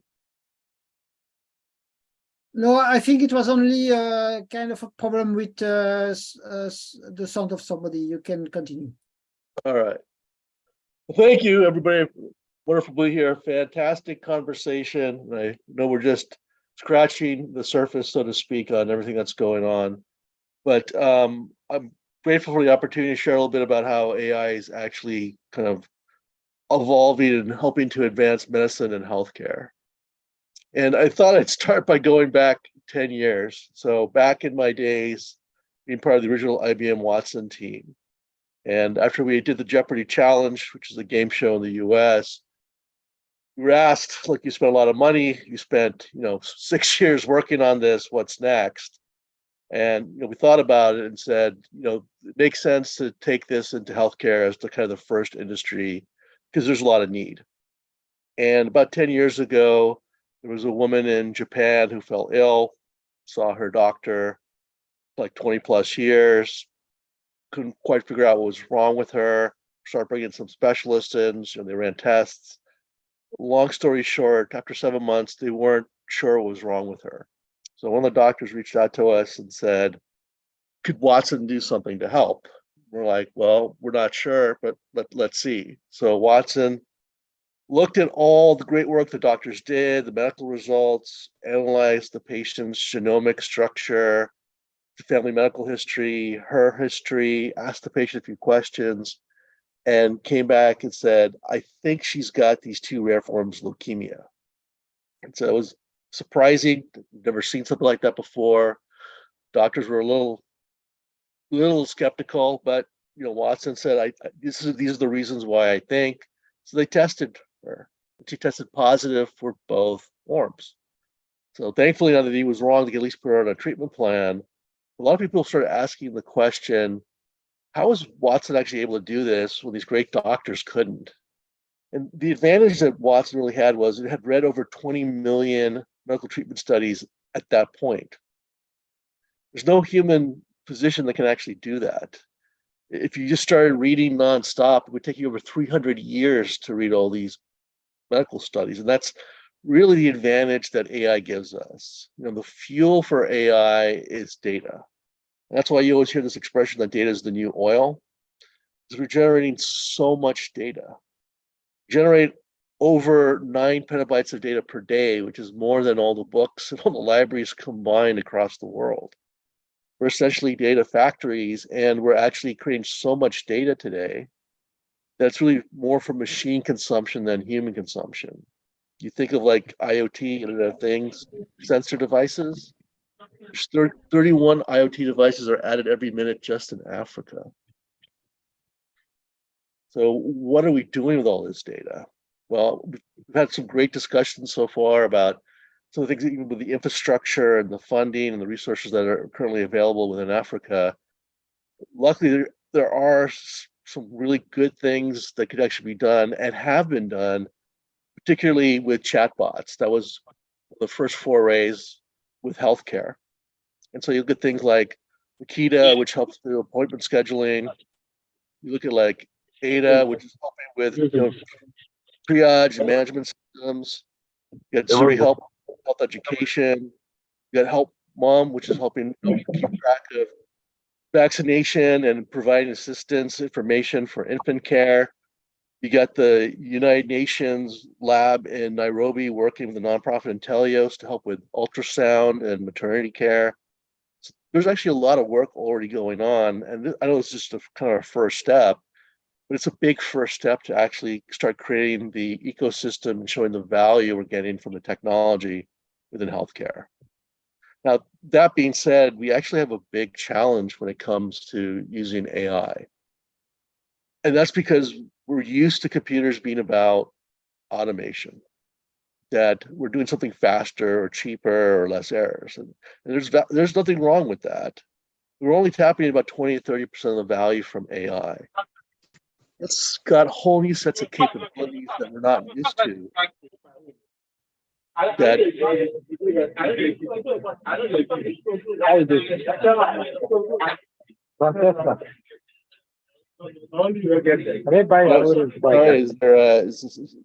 an issue?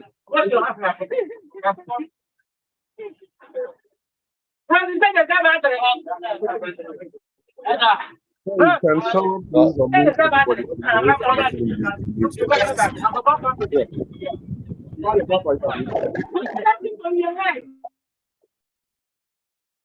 Thank you. So we're used to I'm automation. sorry, I had problems to find who was speaking. So yeah, go ahead. It's all right. It's all right. Thank you for that. So because of that, we're not tapping a lot of the new capabilities, which we want to think about innovation, which is really trying to find a new way of performing the work, right? We have our traditional tools in our toolkit from technology, you know, a screwdriver, a hammer, a wrench. And now we have like this widget thing we've never seen before. We have to learn the capabilities to be able to actually employ that. Now, I know innovation is a word that gets thrown out a lot. So I'm going to play a short video on some work that we're doing right now. There's not much audio, so don't worry about that, but just watch what this gentleman is doing.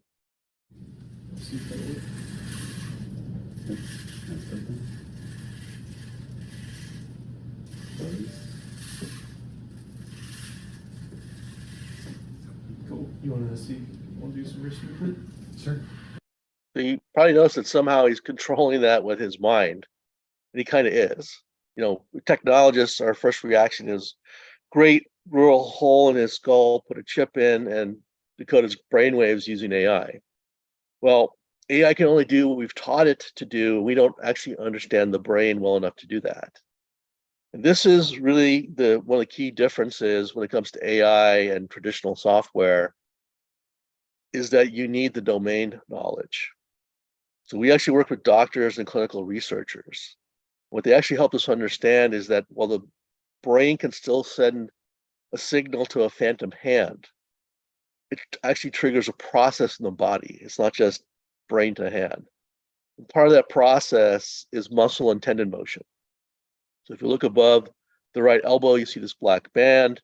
It's an IoT sensor array designed to actually capture that motion. That we can teach to an AI system. So as you've seen, he's able to raise his hand, make a fist, get high five, shake hands. He can actually hold coffee and drink from it. So there's a level of mobility that's actually been restored here, but we found a different way of doing this than just trying to automate the traditional process. And we could have only done this with the expertise of these doctors.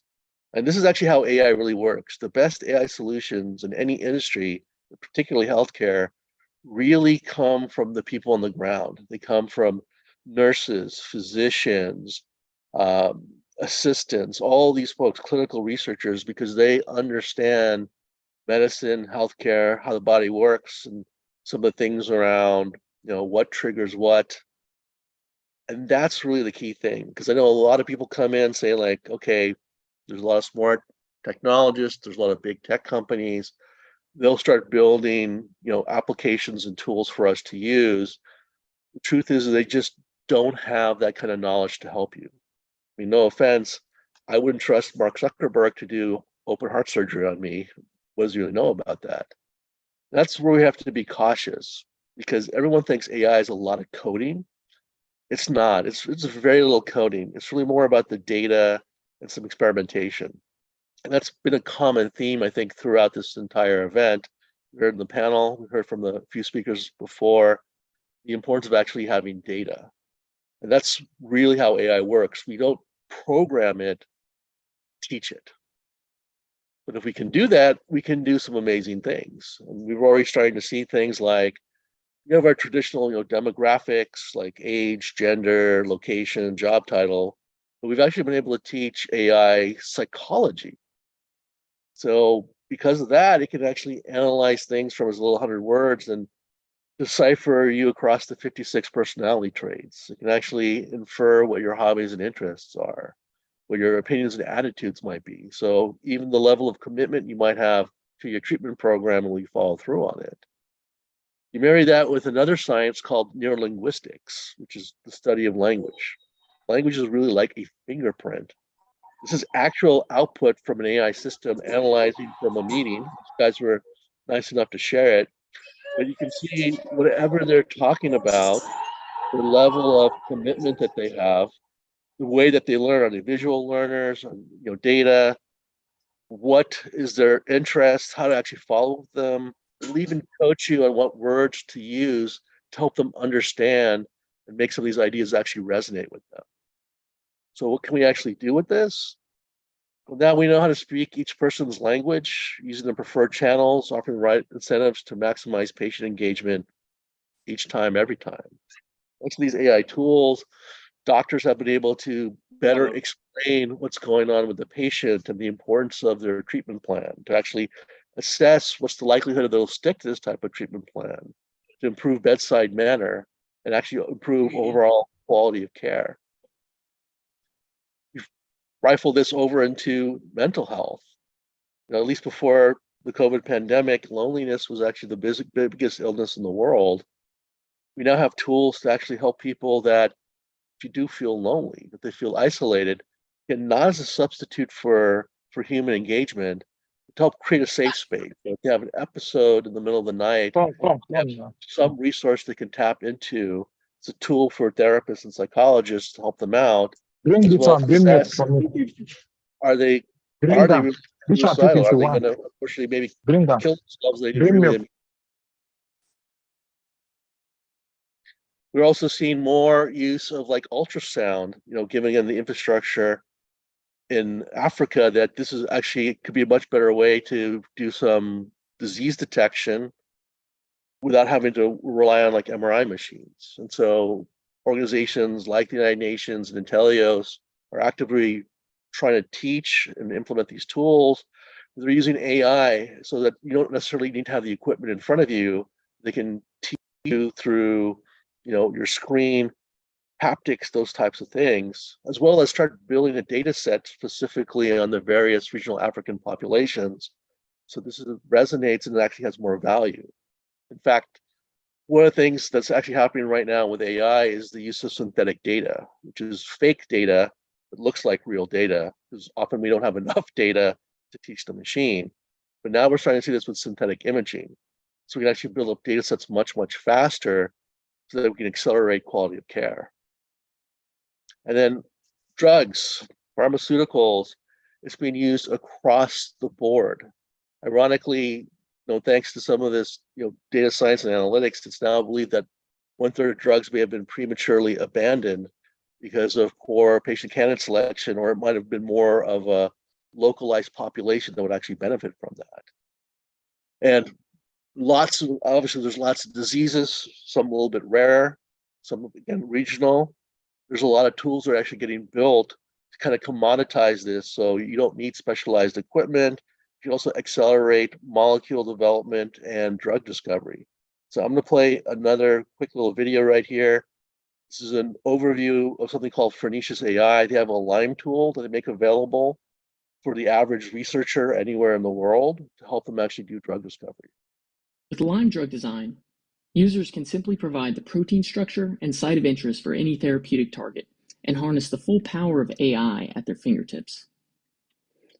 With only 2 clicks, the software will automatically design fully novel drug candidates specifically optimized to bind to the target site for synthetic efficiency and several other drug attributes. For more advanced users, design goals can be fully customized to prioritize any drug attribute to meet your project's needs.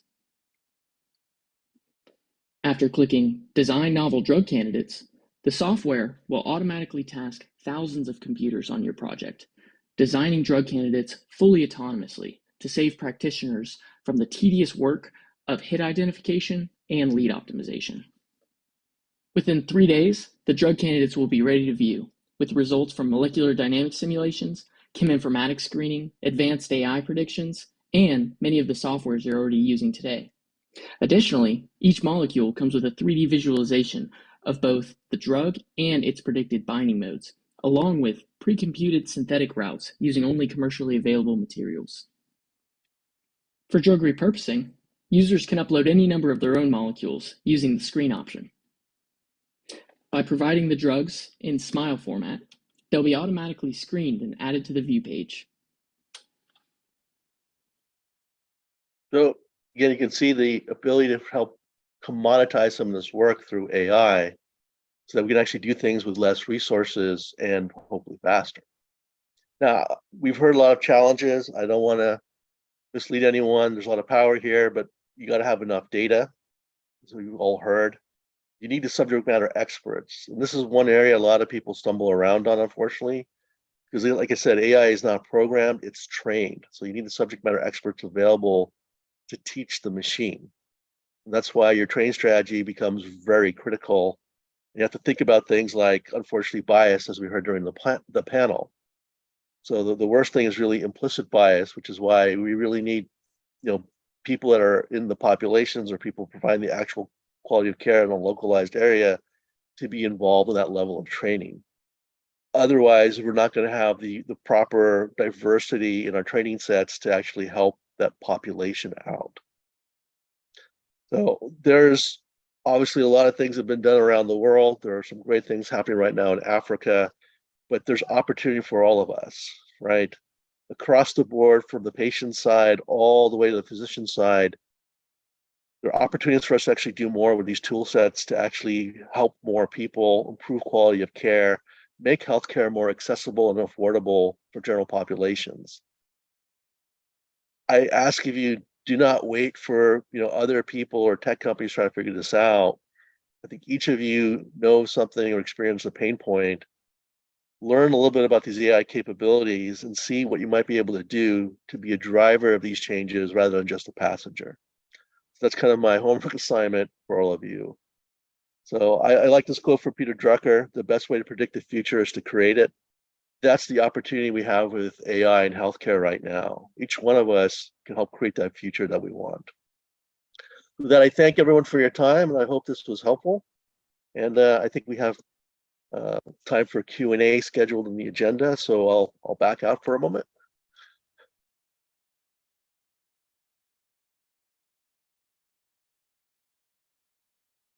Thank you so much, Neil. Thank you. Thank you for that amazing session. Thank you. Okay, and so Neil is our last speaker for the night, and we'll be having another Q&A session. Okay, so do we have questions for any of the speakers? Hello. Okay. So, so please, can you allow Didier to talk? He's raising his hand. And okay. I have some questions for some of the past speakers and panelists. So I'll be dropping that in the chat, but I think Didier's hand is up. So I'd like us to attend to him first. Thank you. Okay, please. Didier. Yes, okay. Yes, thank you. This was quite interesting. The two speakers, the two last speakers, I had actually the same similar question for both of you. What you are doing, proposing, is that something, let's say, in a kind of a commercial organization, or it is a not-for-profit organization? Thank you.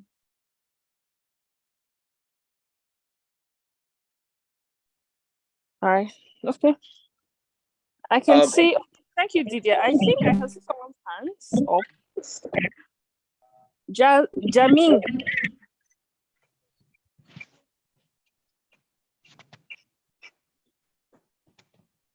Jamin, I think I can see your hand up. can ask your question. Okay. Okay. Okay. Jamin, can you hear me? Okay, thank you very much for the presentation. Please,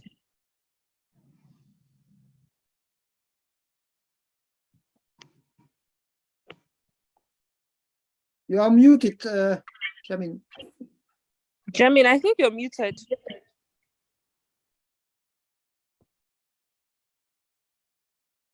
I just wanted to, or you to see the fact that been trained that.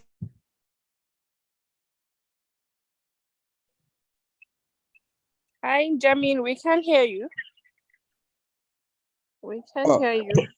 Probably network issues.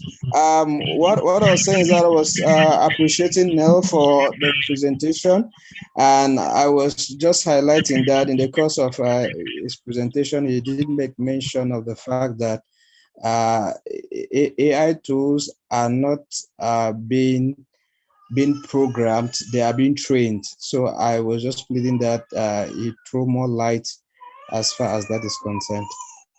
Thank you. I don't know if you got me this time around. Okay, I think I heard you. The question is for Nell. Nell, did you hear his question? And I think you should answer if you did. If you didn't, I think you may have to recap. So I think he was just saying thank you, and he was pointing out that my point that we don't really program AI, that we actually train it, was actually helpful for him to understand how this works. So that's the way, at least what I heard. If I'm mistaken, please feel free to correct me. Okay, yes, I think you got it right. Okay. Okay. All right. Do we have any more questions? Hi. So please very quickly, yeah, Didier just asked a question, and I think that question is for probably Neil and Dr. Azuma, I guess, if it is for the last two speakers. So Didier, please, can you repeat the question so that Neil and Dr. Azuma can answer that before we go to next questions? I have my own question, but I just want to be sure that we are telling questions one after the other, please. So no, it was not really for the two first speakers because it was for the two last because they were showing I would say project and I was asking is that with a commercial goal or not, NGO goal, and one of the speakers answered online in the chat, so it's okay, I think. Thank you. Okay, all thank right, you, Didier. I think, okay, sorry, before you go, I think there's a question. Just, sorry, maybe Peter Drucker, you can say, answer to the question.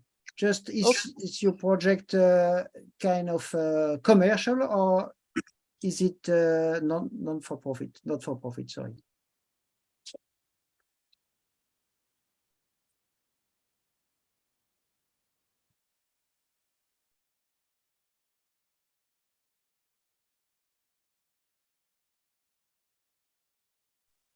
Well, okay. Yeah, I think we should just, so before Mike can just go on. I think Dr. Neil already answered. So if Dr. Azuma can hear us, then he would answer us. But otherwise, we just have to continue because of time. So Okay. we can just question in the chat, please. Thank you. Okay, so let me read this question in the chat, and I think it's quite interesting. It's quite an interesting question. He said, the question is from Julia. It says, are there any success stories for the use of AI to improve the access to healthcare for persons with disabilities? Are there any success stories of the use of AI to improve the access to healthcare for persons with disabilities? So anyone can answer.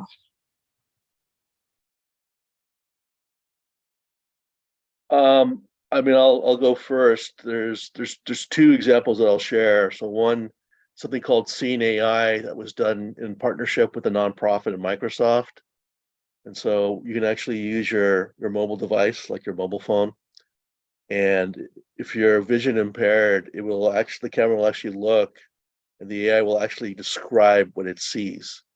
So for people that are maybe going around an area they're not familiar, or there's signs that they're not aware of or obviously can't read, it's actually been helpful, especially if you're going into a new hospital system you've never been to before and you're trying to find a particular area or physician. It's been helpful in actually helping them connect with that. The other one is, and this is actually right now only in Korea, but they've created a tool so that if there's a verbal alert, like you're at a metro station and something's happened or there's a fire, they blast out audio messages. If you're hearing impaired, may be unaware of that or be unaware of the directions they're providing. And so what they've done is for these alert systems incorporated AI so that you have this, again, app on your mobile phone that if one of these alerts gets triggered, the app will actually capture that and send you text messages explaining what the audio alert is actually saying. It might provide maps, other things if like an evacuation is necessary. So that's something they're doing to help the people that are actually audio or hearing impaired.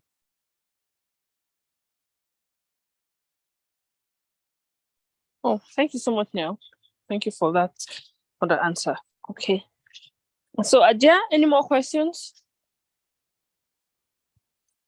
Are there more questions? Okay, so I have a question in the chat and it's addressed to Dr. Neil. Okay, the question says, AI is more about training, not programming. Can you talk about the problems of bias in training data and how to reduce the bias? To Dr. Neil. Yeah, I wish I had 2 hours to go through that. It's a complicated subject. The truth is that all data is biased. We know that. It's not the explicit, obvious biases that we have to worry about. It's the implicit ones we call unconscious bias that kind of, we make associations with a certain neighborhood or certain type of job or, certain population sets, and that we don't really realize that. Give you an example of that's not in healthcare. The United Nations is actually very big champions of having AI robot judges. They believe that will improve, timely access to the court system, improve, access to justice, hopefully reduce some corruption. There's plenty of data to do that, and we've actually studied this, but there's a lot of bias in the data. And ironically, one of the biggest biases we saw was the more hungry the judge is, the more harsh they become in their ruling and sentencing. So how do you account for that hunger bias? So, we started thinking like, could we look at a timestamp and say, okay, can we make some correlation or, some adjustment based on that? But we don't know if that judge had breakfast that day or had a large lunch or a small lunch. Now that might impact and then different metabolisms. So there's a level of, unfortunately, bias we're going to have to just live and accept with. We already do. But the best way to try and reduce the amount of bias in our systems is to actually have very diverse training teams. So diversity of background, diversity of ethnicities, diversity of perspective. That's the way we found to be able to uncover at least some of these biases so that we can actually deal with them in the training. But the harsh truth is we can never eliminate bias from everything. It just, right now, it's not possible. Okay, thank you. Very insightful. Very insightful. Okay. Maybe I can add a little to what Neil just said. So, okay.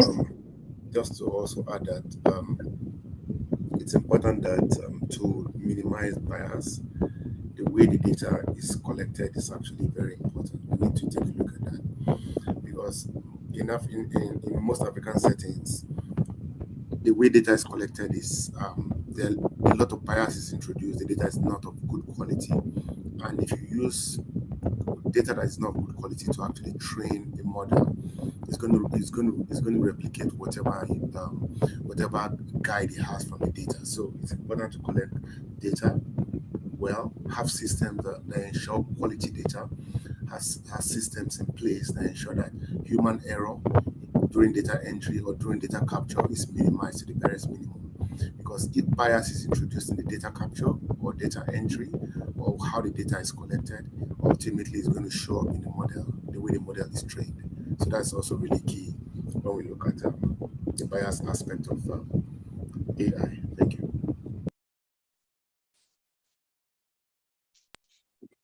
Okay, thank you. Thank you, Otsi. Are there any more questions? Okay, Omowole, I can see your hands up. Do you have any questions? Yeah, so from the chat, question for Sauta by someone named Combo. So the Okay. person while they was giving his presentation. Okay, so this question is for Nell by Combo. Okay, it says thanks for a short and elaborate question answer on AI. How can artificial intelligence be leveraged to improve healthcare accessibility for rural communities, especially in low and medium income countries? How can artificial intelligence be leveraged to improve healthcare accessibility for rural communities, especially in low and middle income countries? It's a great question and a really important one, given there's a lot of tools being built and there's a lot of questions about accessibility. There's a project going on right now among some of the African countries, their health agencies, and some NGOs, where what they're realizing that lack of nearby or affordable health resources is becoming more of a challenge. And one of the things we're actually working on is, can we take a self-contained tablet, like a mobile tablet? Can we just put AI on there so you don't need like a internet connection? But the AI knows enough basic like first aid care and some things about common illnesses in the area, so that if someone gets injured or they fall sick, then anybody from that town or village can take this tablet. The AI can prompt questions, it can use the camera or the video to help kind of assess, so that you essentially can turn anyone into like a physician's assistant. So it's limited amount of care, but you can provide more immediate assistance. And if it is serious, then alert and say, we have to get this person to a better facility. So there are things like that that are going on to essentially make, I'll say, the average non-healthcare person to some degree proficient, so they can provide some quality of care. The other things are actually trying to integrate some of these AI tools into the hospital systems in rural communities so that they can elevate their level of care. One place this has actually already happened is in China, where if you're like in the western part of China, which is very rural, they've been actually able to elevate the quality of care in these hospitals to the same level that's like in Shanghai and Beijing. So I know it's not all the way there, but we're looking at trying to build some of these tools, given the infrastructure that's actually available, that are actually useful. I think over time, as more and more people start, building tool sets and trying to solve, small problems, that in the aggregate will overall improve quality of care for these communities. So it is a major focus, I can assure you that. It's just, I think everyone wishes we were moving faster on it.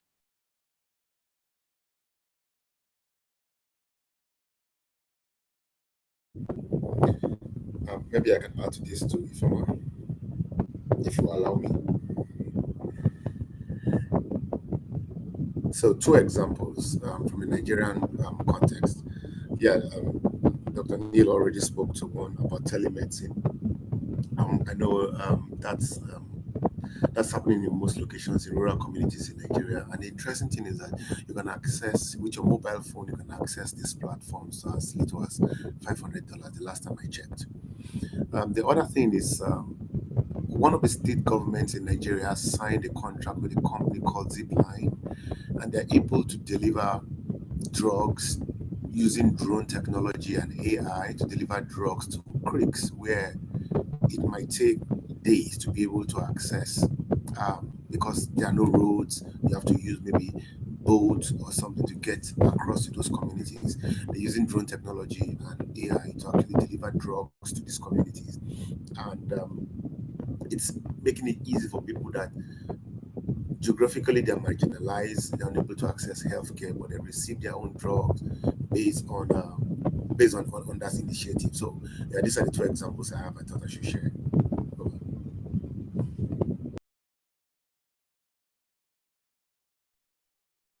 Okay, thank you. Thank you. I think I have another question. This question is for Nell. It says, you mentioned you need domain knowledge to work on AI. In the context of the interaction of AI/data science/public health, how can that be applied in Africa? Do we build teams with experts in each of these fields? Did you get my question? Yes, I did. So great question. Simple answer is yes. So it's true in Africa, it's true in most parts of the world. You have to build up these different competencies. So you need people that understand like AI, machine learning. You need people that are really good at data science. I mean, just thinking in general is moving to data-driven decision making. But you also need the domain experts. You need people from public health. You need doctors. You need nurses, clinical researchers. You need dentists. All the people that are actually on the ground doing the work, because they actually understand what's actually happening, what the actual pain points and needs are, where the opportunities for some of these tools would actually create benefit. There's a lot of smart technologists, a lot of smart engineers, a lot of smart data scientists. They just don't live in that world on a day-to-day basis. They just don't understand that. And that's why domain experts are so important. I can tell you that, and we saw some good examples from those speakers, that AI is used everywhere, every industry, every sector. The most successful companies are the ones that were started by the domain experts. The most successful legal tech companies were started by lawyers or paralegals or judges.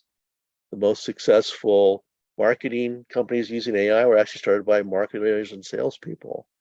It's no different for healthcare, and that's why.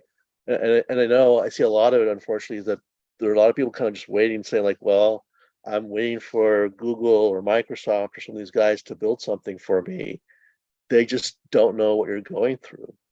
They don't have that kind of subject matter expertise in-house. That's why the ideas, the drive, the vision, all has to start with the public health people.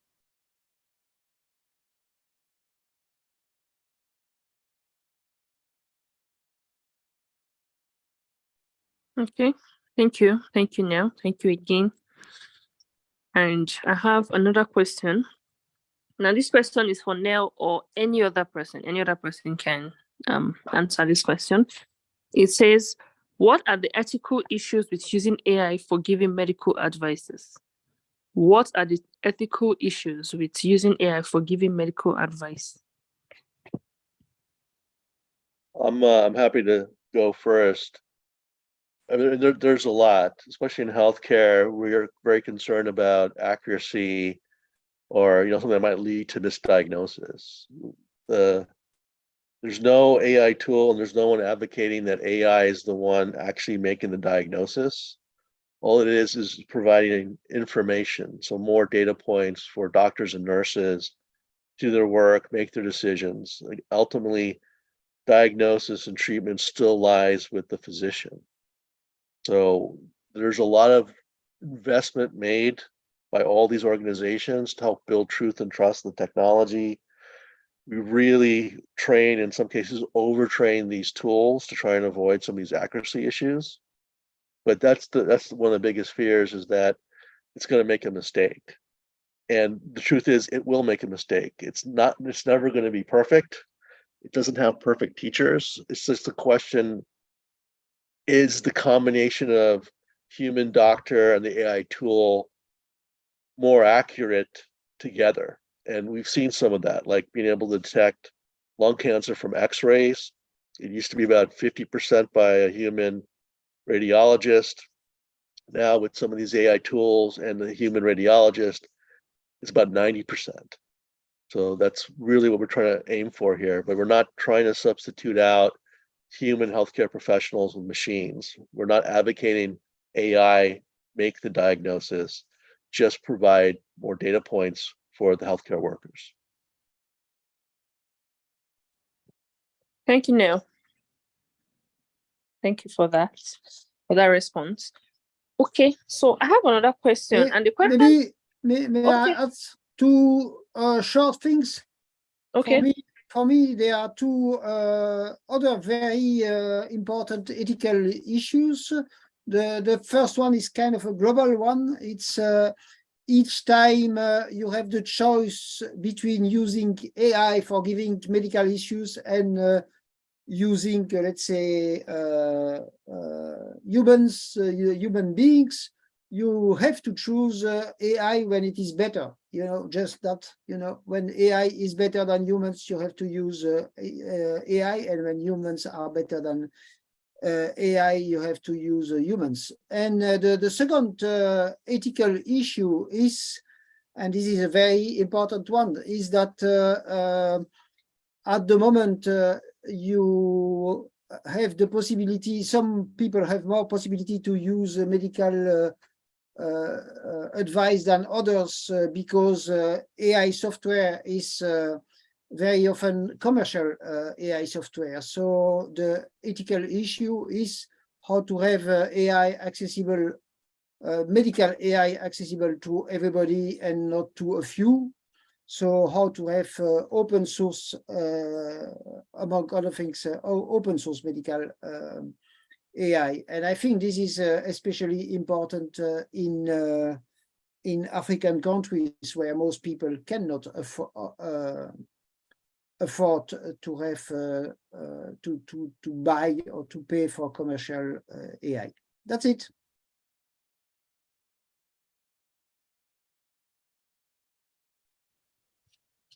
All right, thank you, Didier, for that.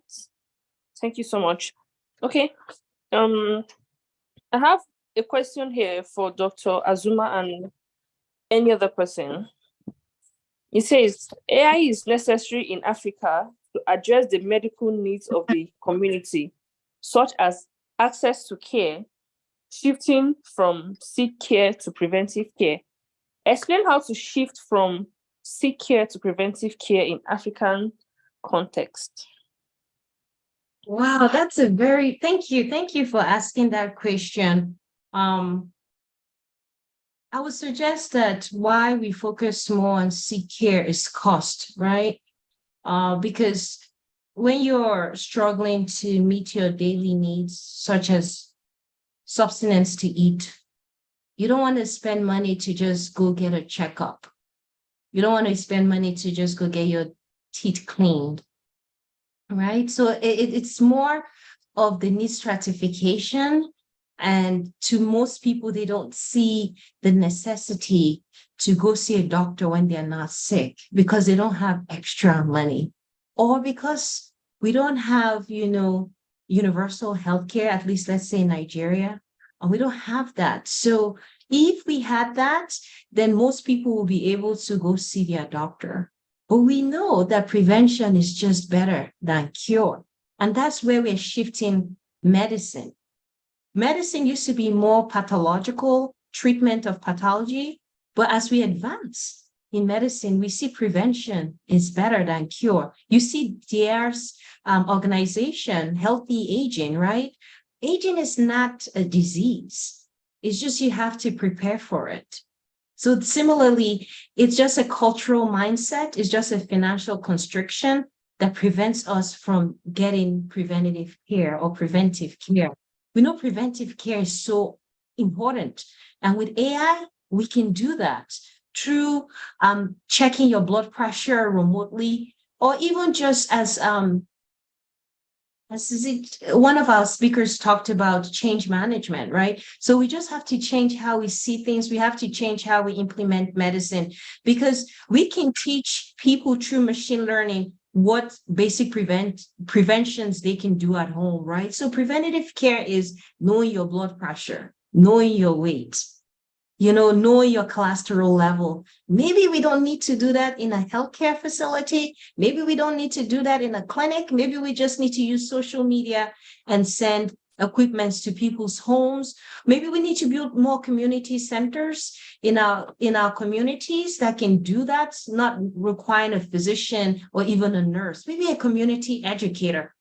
For us to switch from sick care to preventative care involves innovation. Apart from artificial intelligence, it involves us thinking outside the box with a mission of having a healthier Africa. Thank you.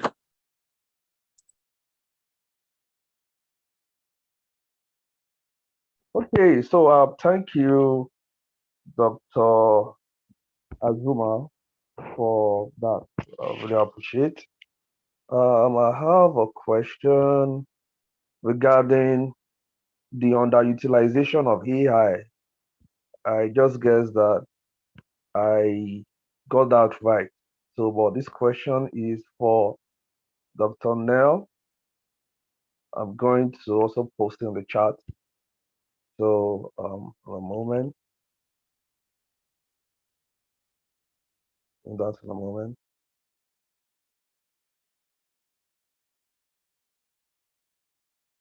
All right, so like the theme of this conference itself is how to optimize.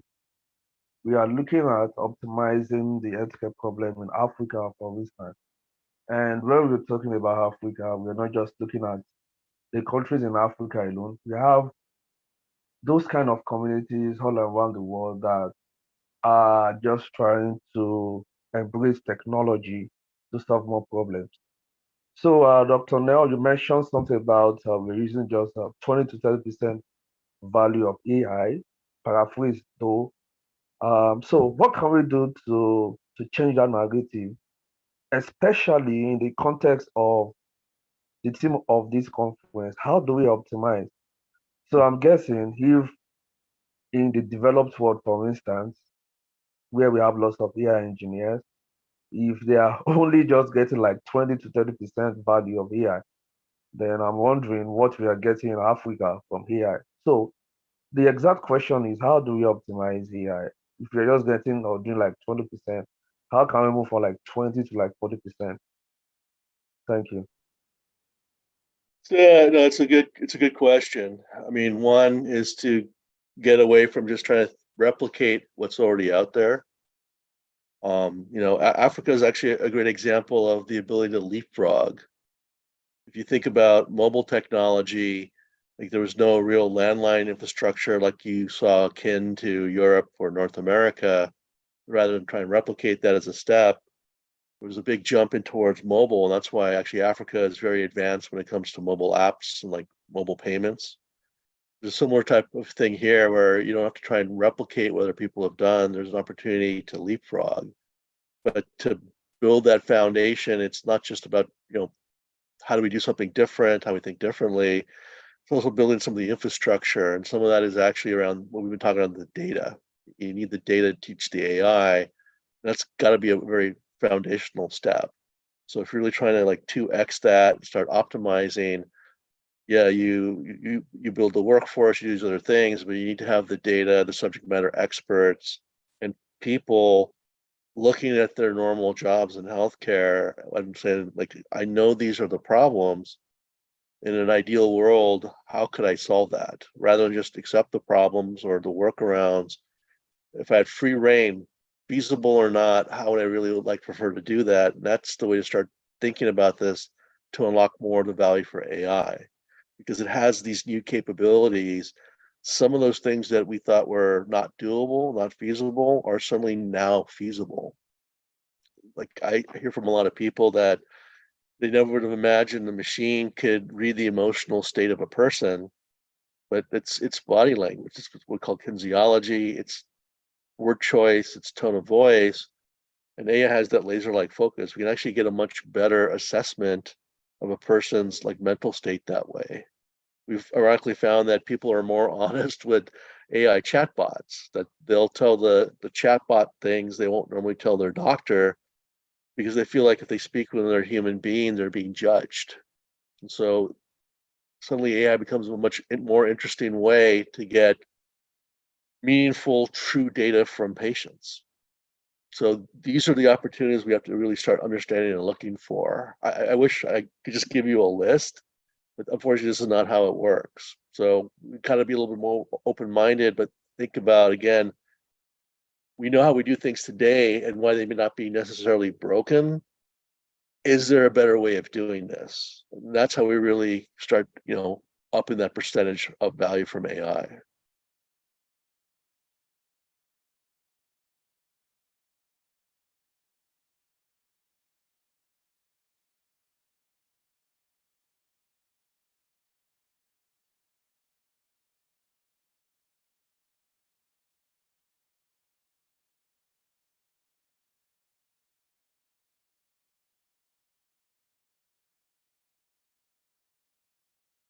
If somebody thinks that he's speaking, he or she should unmute him or herself.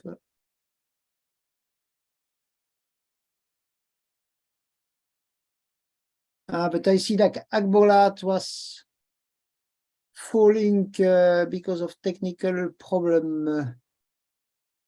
Voilà, he's back now.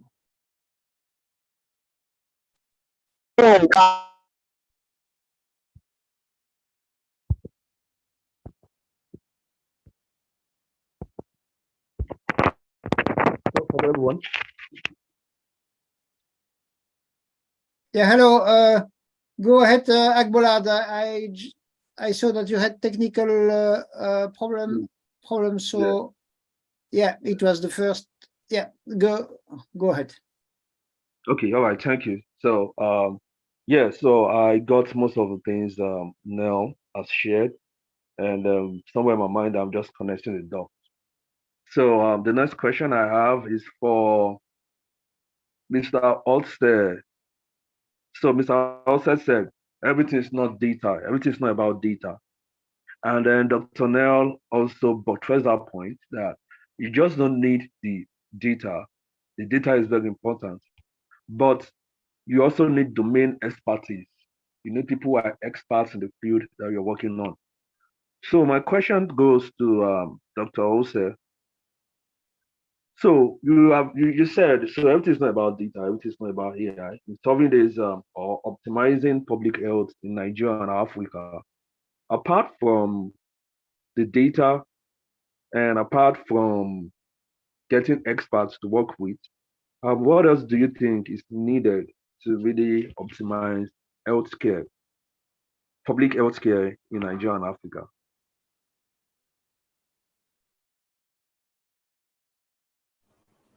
All right. Thank you very much for that.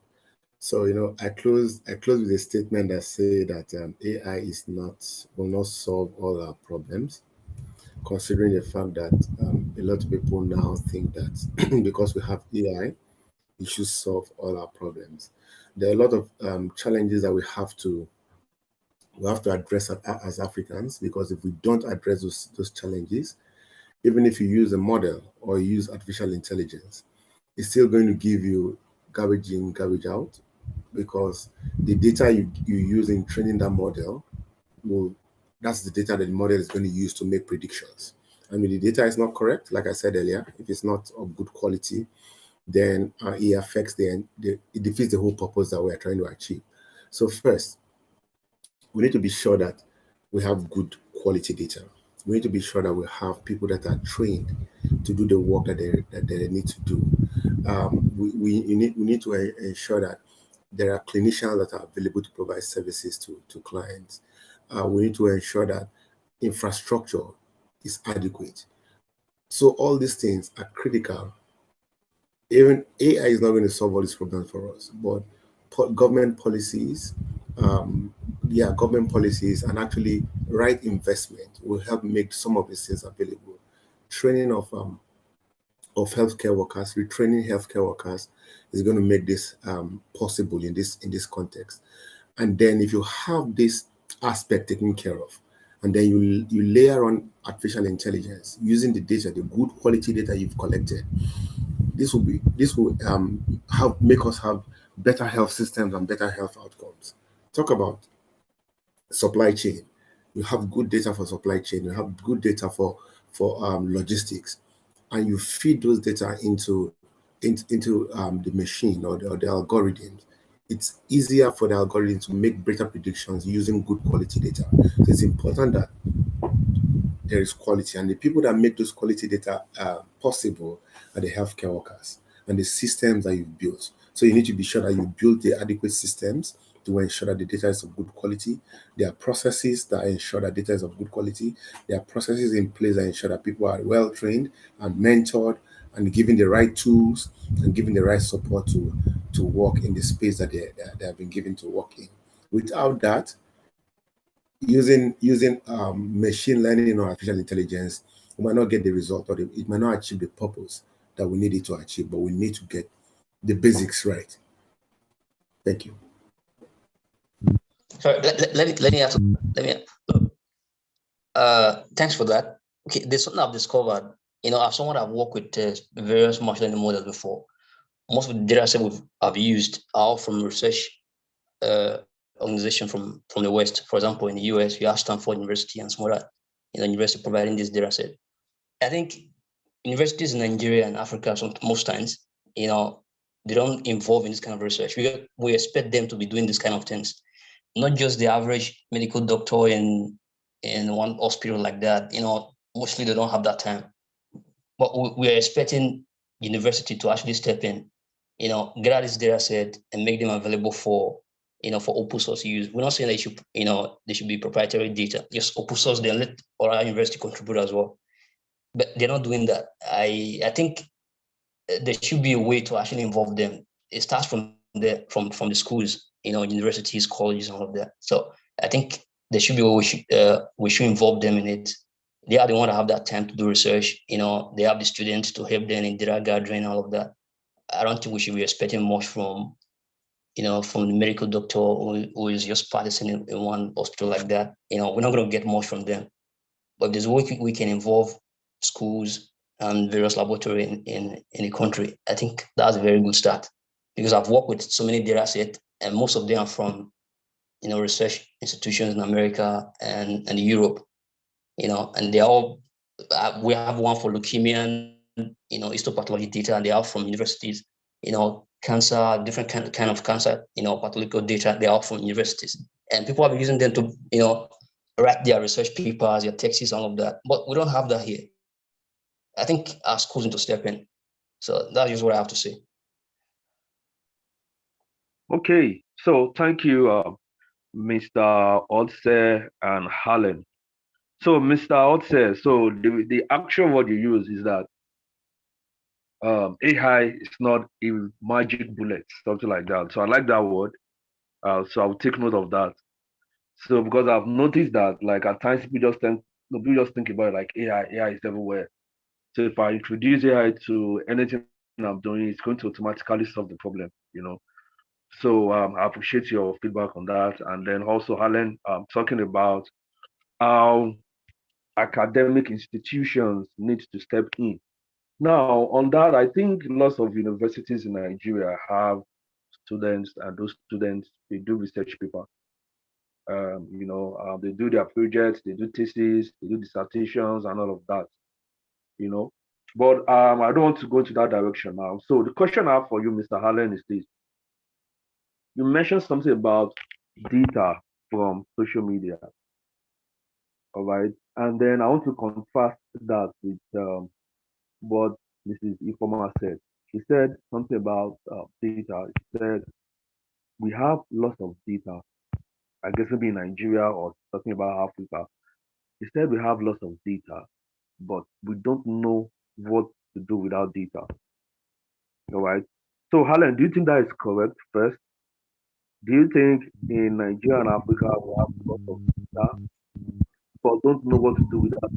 That's number one. Then the second question I have mentioned something about gathering data for. So in the real sense, let's say I want to solve a particular healthcare problem in Nigeria. For instance, let's say Ebola. All right.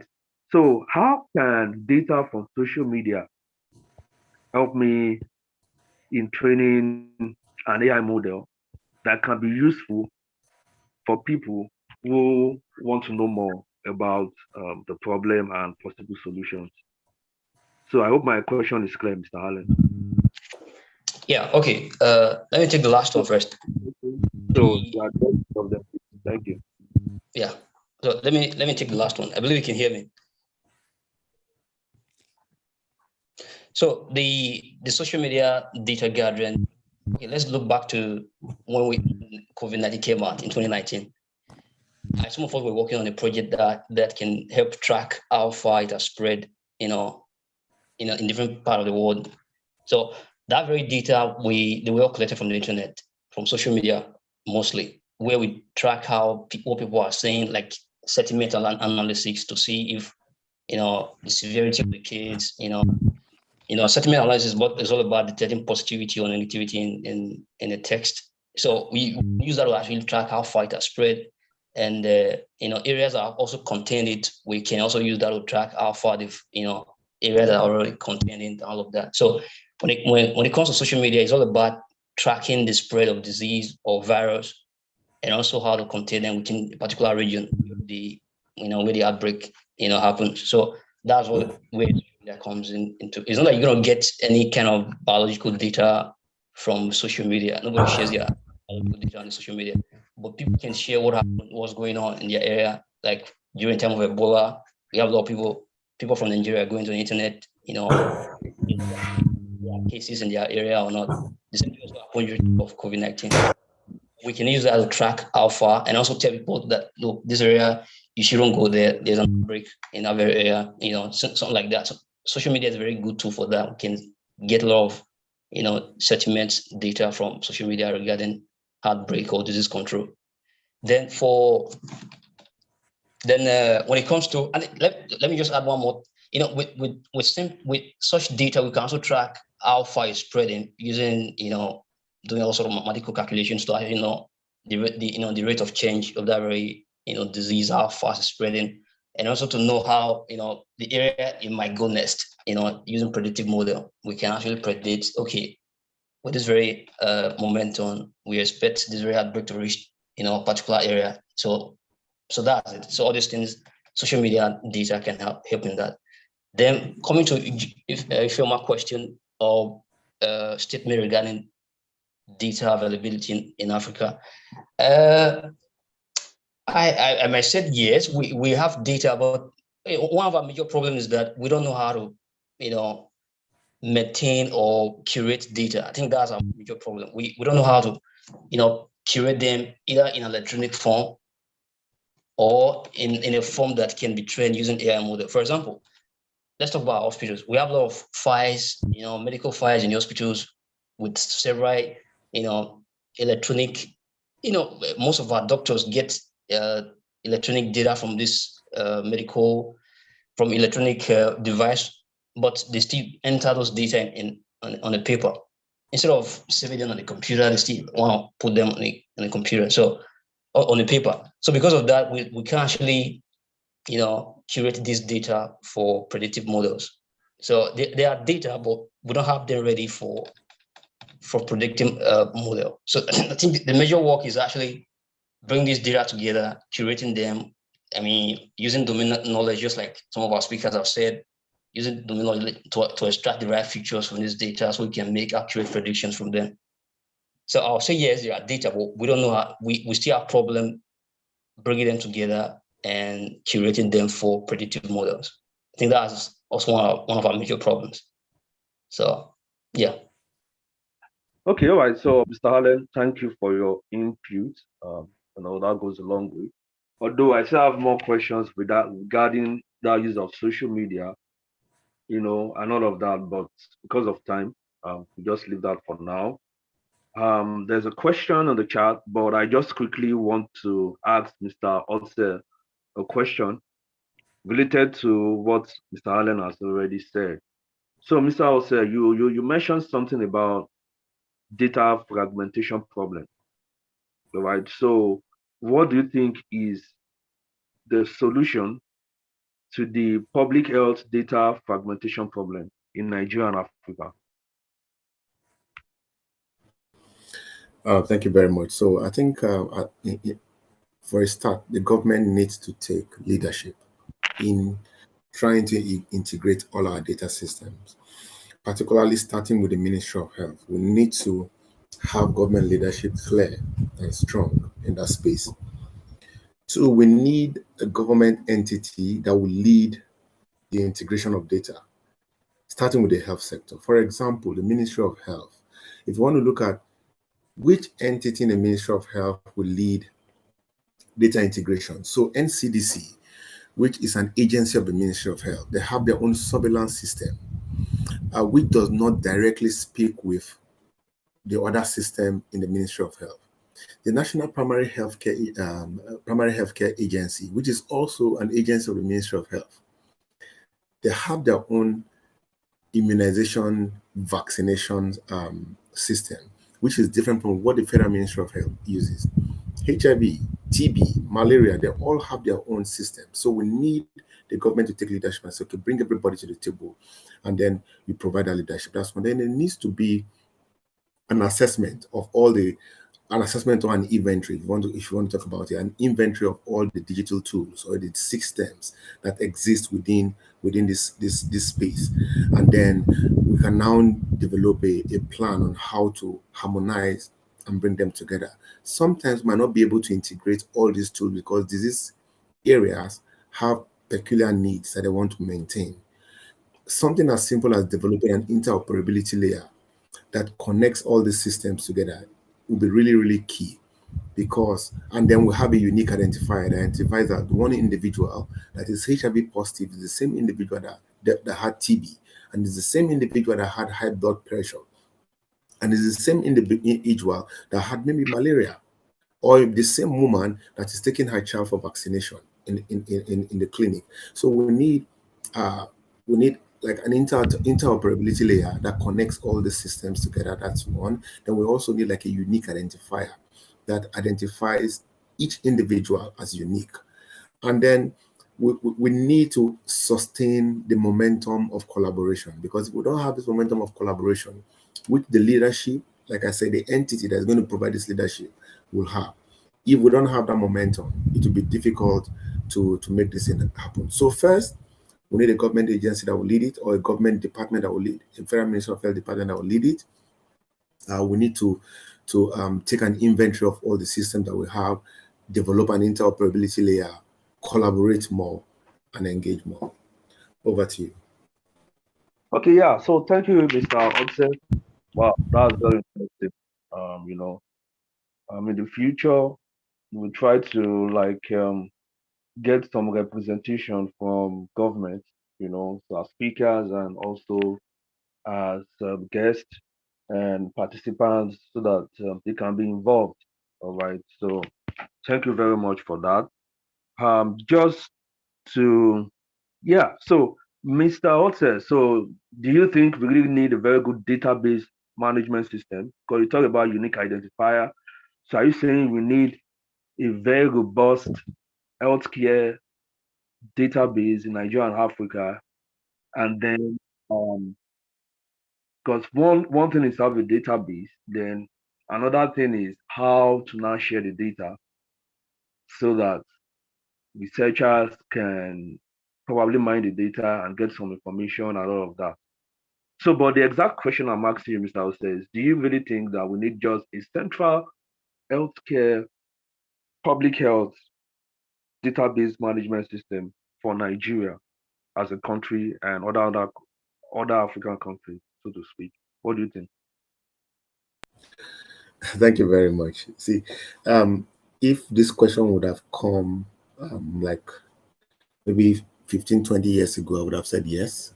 But right now we have a lot of data systems in Nigeria or across Africa that we cannot just say we'll streamline all of them to one. what we need to do now, that's what I talked about, the interoperability layer. What we need to do now is to see how all these various systems can speak to each other.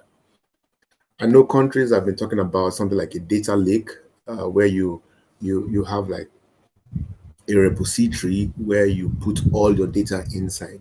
What we have in most African countries now might not be possible, but we need to create an architecture where all these systems speak to each other. Because, like I said earlier, there are peculiarities that exist within the disease areas, and some of these disease areas want to maintain their peculiarities. They want to maintain the robustness of their data collection system. They don't want to drop any. So let them have whatever they want to have, but create a platform where all these systems can speak to each other. Then I think that would be the best approach to this, in my opinion. Oh, okay. So thank you. So we're rounding off now. So just two questions. One for Didier, and the other one was a question in the chat. So Didier, please, real quick, what can you say about privacy? Because when you talk about people having lots of data, so we want to be sure that those data can unshake at some point. If I'm an organization and I have my data, then I should be able to unshake with your own data, all right, without losing my privacy, without losing the security and all of that. So DJ, so what do you think can be done? Now, when we talk about having lots of data and then trying to look for a way to handshake with each other without necessarily not respecting the privacy of each data source. So what do you think can be done about that real quick, please, DJ? This is a very large question and very complicated. But yeah, I would give first a kind of a more general answer about, privacy is something important, but privacy is not more important than other human rights, and it's not more important than the right to health. So the important thing is to ensure that when people share data, it is not going to be used against them. So it's not going to be used to sell things and so on. And if you have a system where you have a guarantee that when people are sharing health data, they will not they will not have problems. It's going to work. And normally at the let's say at the European level, there is something called the European Health Data Space, and this is the goal of what they are organizing. And it should be also something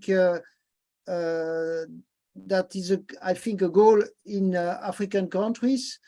And maybe in African countries, it can be easier because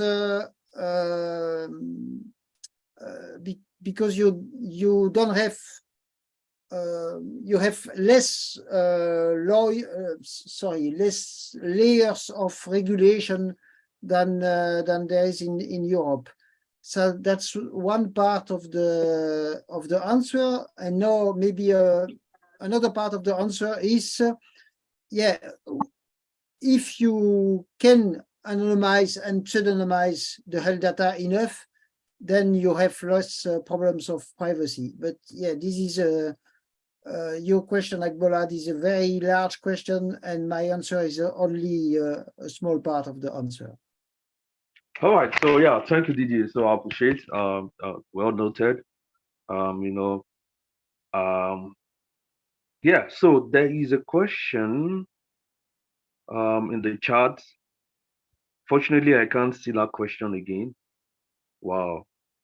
All right, so someone asked a question on the chat, but I can't see that question. I want to read it out for someone to just address it before we leave. But if someone else can see that question, he can probably just read it out.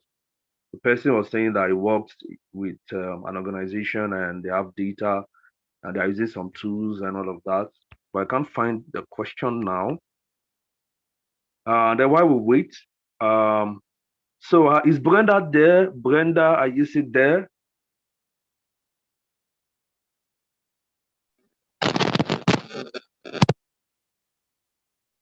Hello, Brenda, are you still there?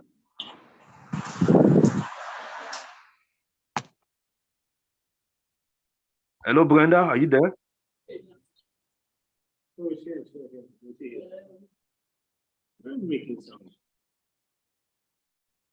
Okay, so in the absence of that, if anyone has anything to say, the person can just share right now because I don't know what you're talking together. yeah, to close right now. So does anyone have any contribution or any question? Just something to add in like a minute before we end the program. Yeah. So real quick, please, real quick, just a minute. Thank you very much. Can you hear me? Go ahead. Yeah, okay. I think some of the changes need to start from us, which is why I'll propose that it's time Longevity Nigeria have its own GitHub repo, where some of these collaborations can be made either by codes or data. Yeah, also, I think it's that time we do that. Okay, thank you, Mr. Allen, for that point. Really appreciate. So the next person, she's Godswill. Please add your contribution question real quick in just a minute, please. Thank you. Okay, can you hear me? Please go ahead. Okay, good evening. Thank you so much for this session and everything. I just wanted to ask, would there be a follow-up on this? Would there be further on the perspective? Would there be a practical training, a follow-up where we can upgrade our skills in data science and AI? I'm just asking. Thank you. Okay, so thank you, Mr. Shisnom. So we're going to do something next year. No, obviously not this year again because we have a couple of things lined up. But definitely we'll be doing something next year, and then we'll send email to everybody that participated in this event. Thank you. Yeah, so keep us updated. Thank you. Thank you. Yeah.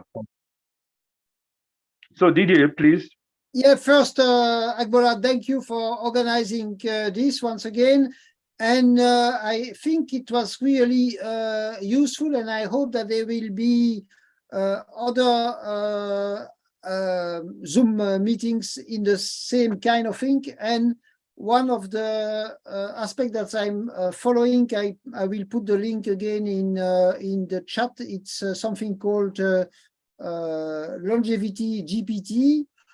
And so this is a kind of ChatGPT, but for longevity, so for healthcare, for longevity. And I hope that some of you will come for activities related to this. Please, if you are interested, take contact with me and copy paste my email address and also the URL of Longevity GPT. That's it. Okay, yeah. So thank you, DJ. So you can just give us that link. So there's one last question we'll take, and then we'll call it a day. So this question is Tolu from Mr. Tolu Opadele. So he's saying, what tools can be recommended for capturing of health data for research independence? For research independent of a hospital EMR system. So, Mr. Tolu, does your EMR means enterprise management system or what? Just to be clear, Mr. Tolu Padili.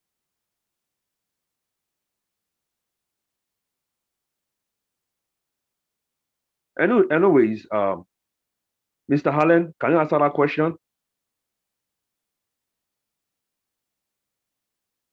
Mr. Allen. Yeah. I think what it meant is EMR, that's electronic medical records. Yeah. Yeah, okay, you talk about the tools to capture. These are, they are depends on the medical conditions.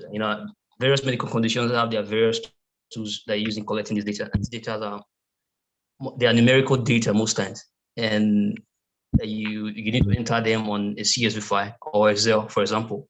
So after collecting those data, you enter them on Excel, then or a CSV format. That's where you start making your predictions, or probably first of all curating it for predictive model, meaning adding labels, to various features. They add labels and all of that. So I think it depends on. I don't really know the medical conditions, because each medical conditions have their own various electronic device in these medical records. So I don't really know, but I know that after this data, you need to tabulate them. Yeah. Okay, so Mr. Allen, what you do is just put some of those tools in the chat. So we'll call it today now. So I just really want to talk about the next project we're working on. So we'll be working on a project called OLIVE, OLIVE, and OLIVE means it's an acronym for the oldest living Nigerian. So the rationale behind that is that in Nigeria, for instance, we celebrate beautiful people, most beautiful girl in Nigeria, most beautiful girl in the world. We celebrate entertainment, sports. This time around, we want to change our narrative somehow and say, okay, let's look at the oldest living Nigerian. Let's begin to look at that direction and encourage some research along that line. So apart from looking for the oldest person in Nigeria, we also want to use the opportunity to research more about caregiving for older living Nigerians and all of that. So we will be posting that we send everybody email when that comes up. So with your permission, please. And anyone who is interested can join us. So thank you, speakers. Thank you, panelists. DJ, thanks a lot. Alan, thank you. Mr. Ose, thank you. Mrs. Ifoma, thank you for your time. Brenda, thank you. Chivas, thank you. Everyone, we appreciate you. Thanks a lot. And we'll keep you posted once we have updates. Thank you, everyone.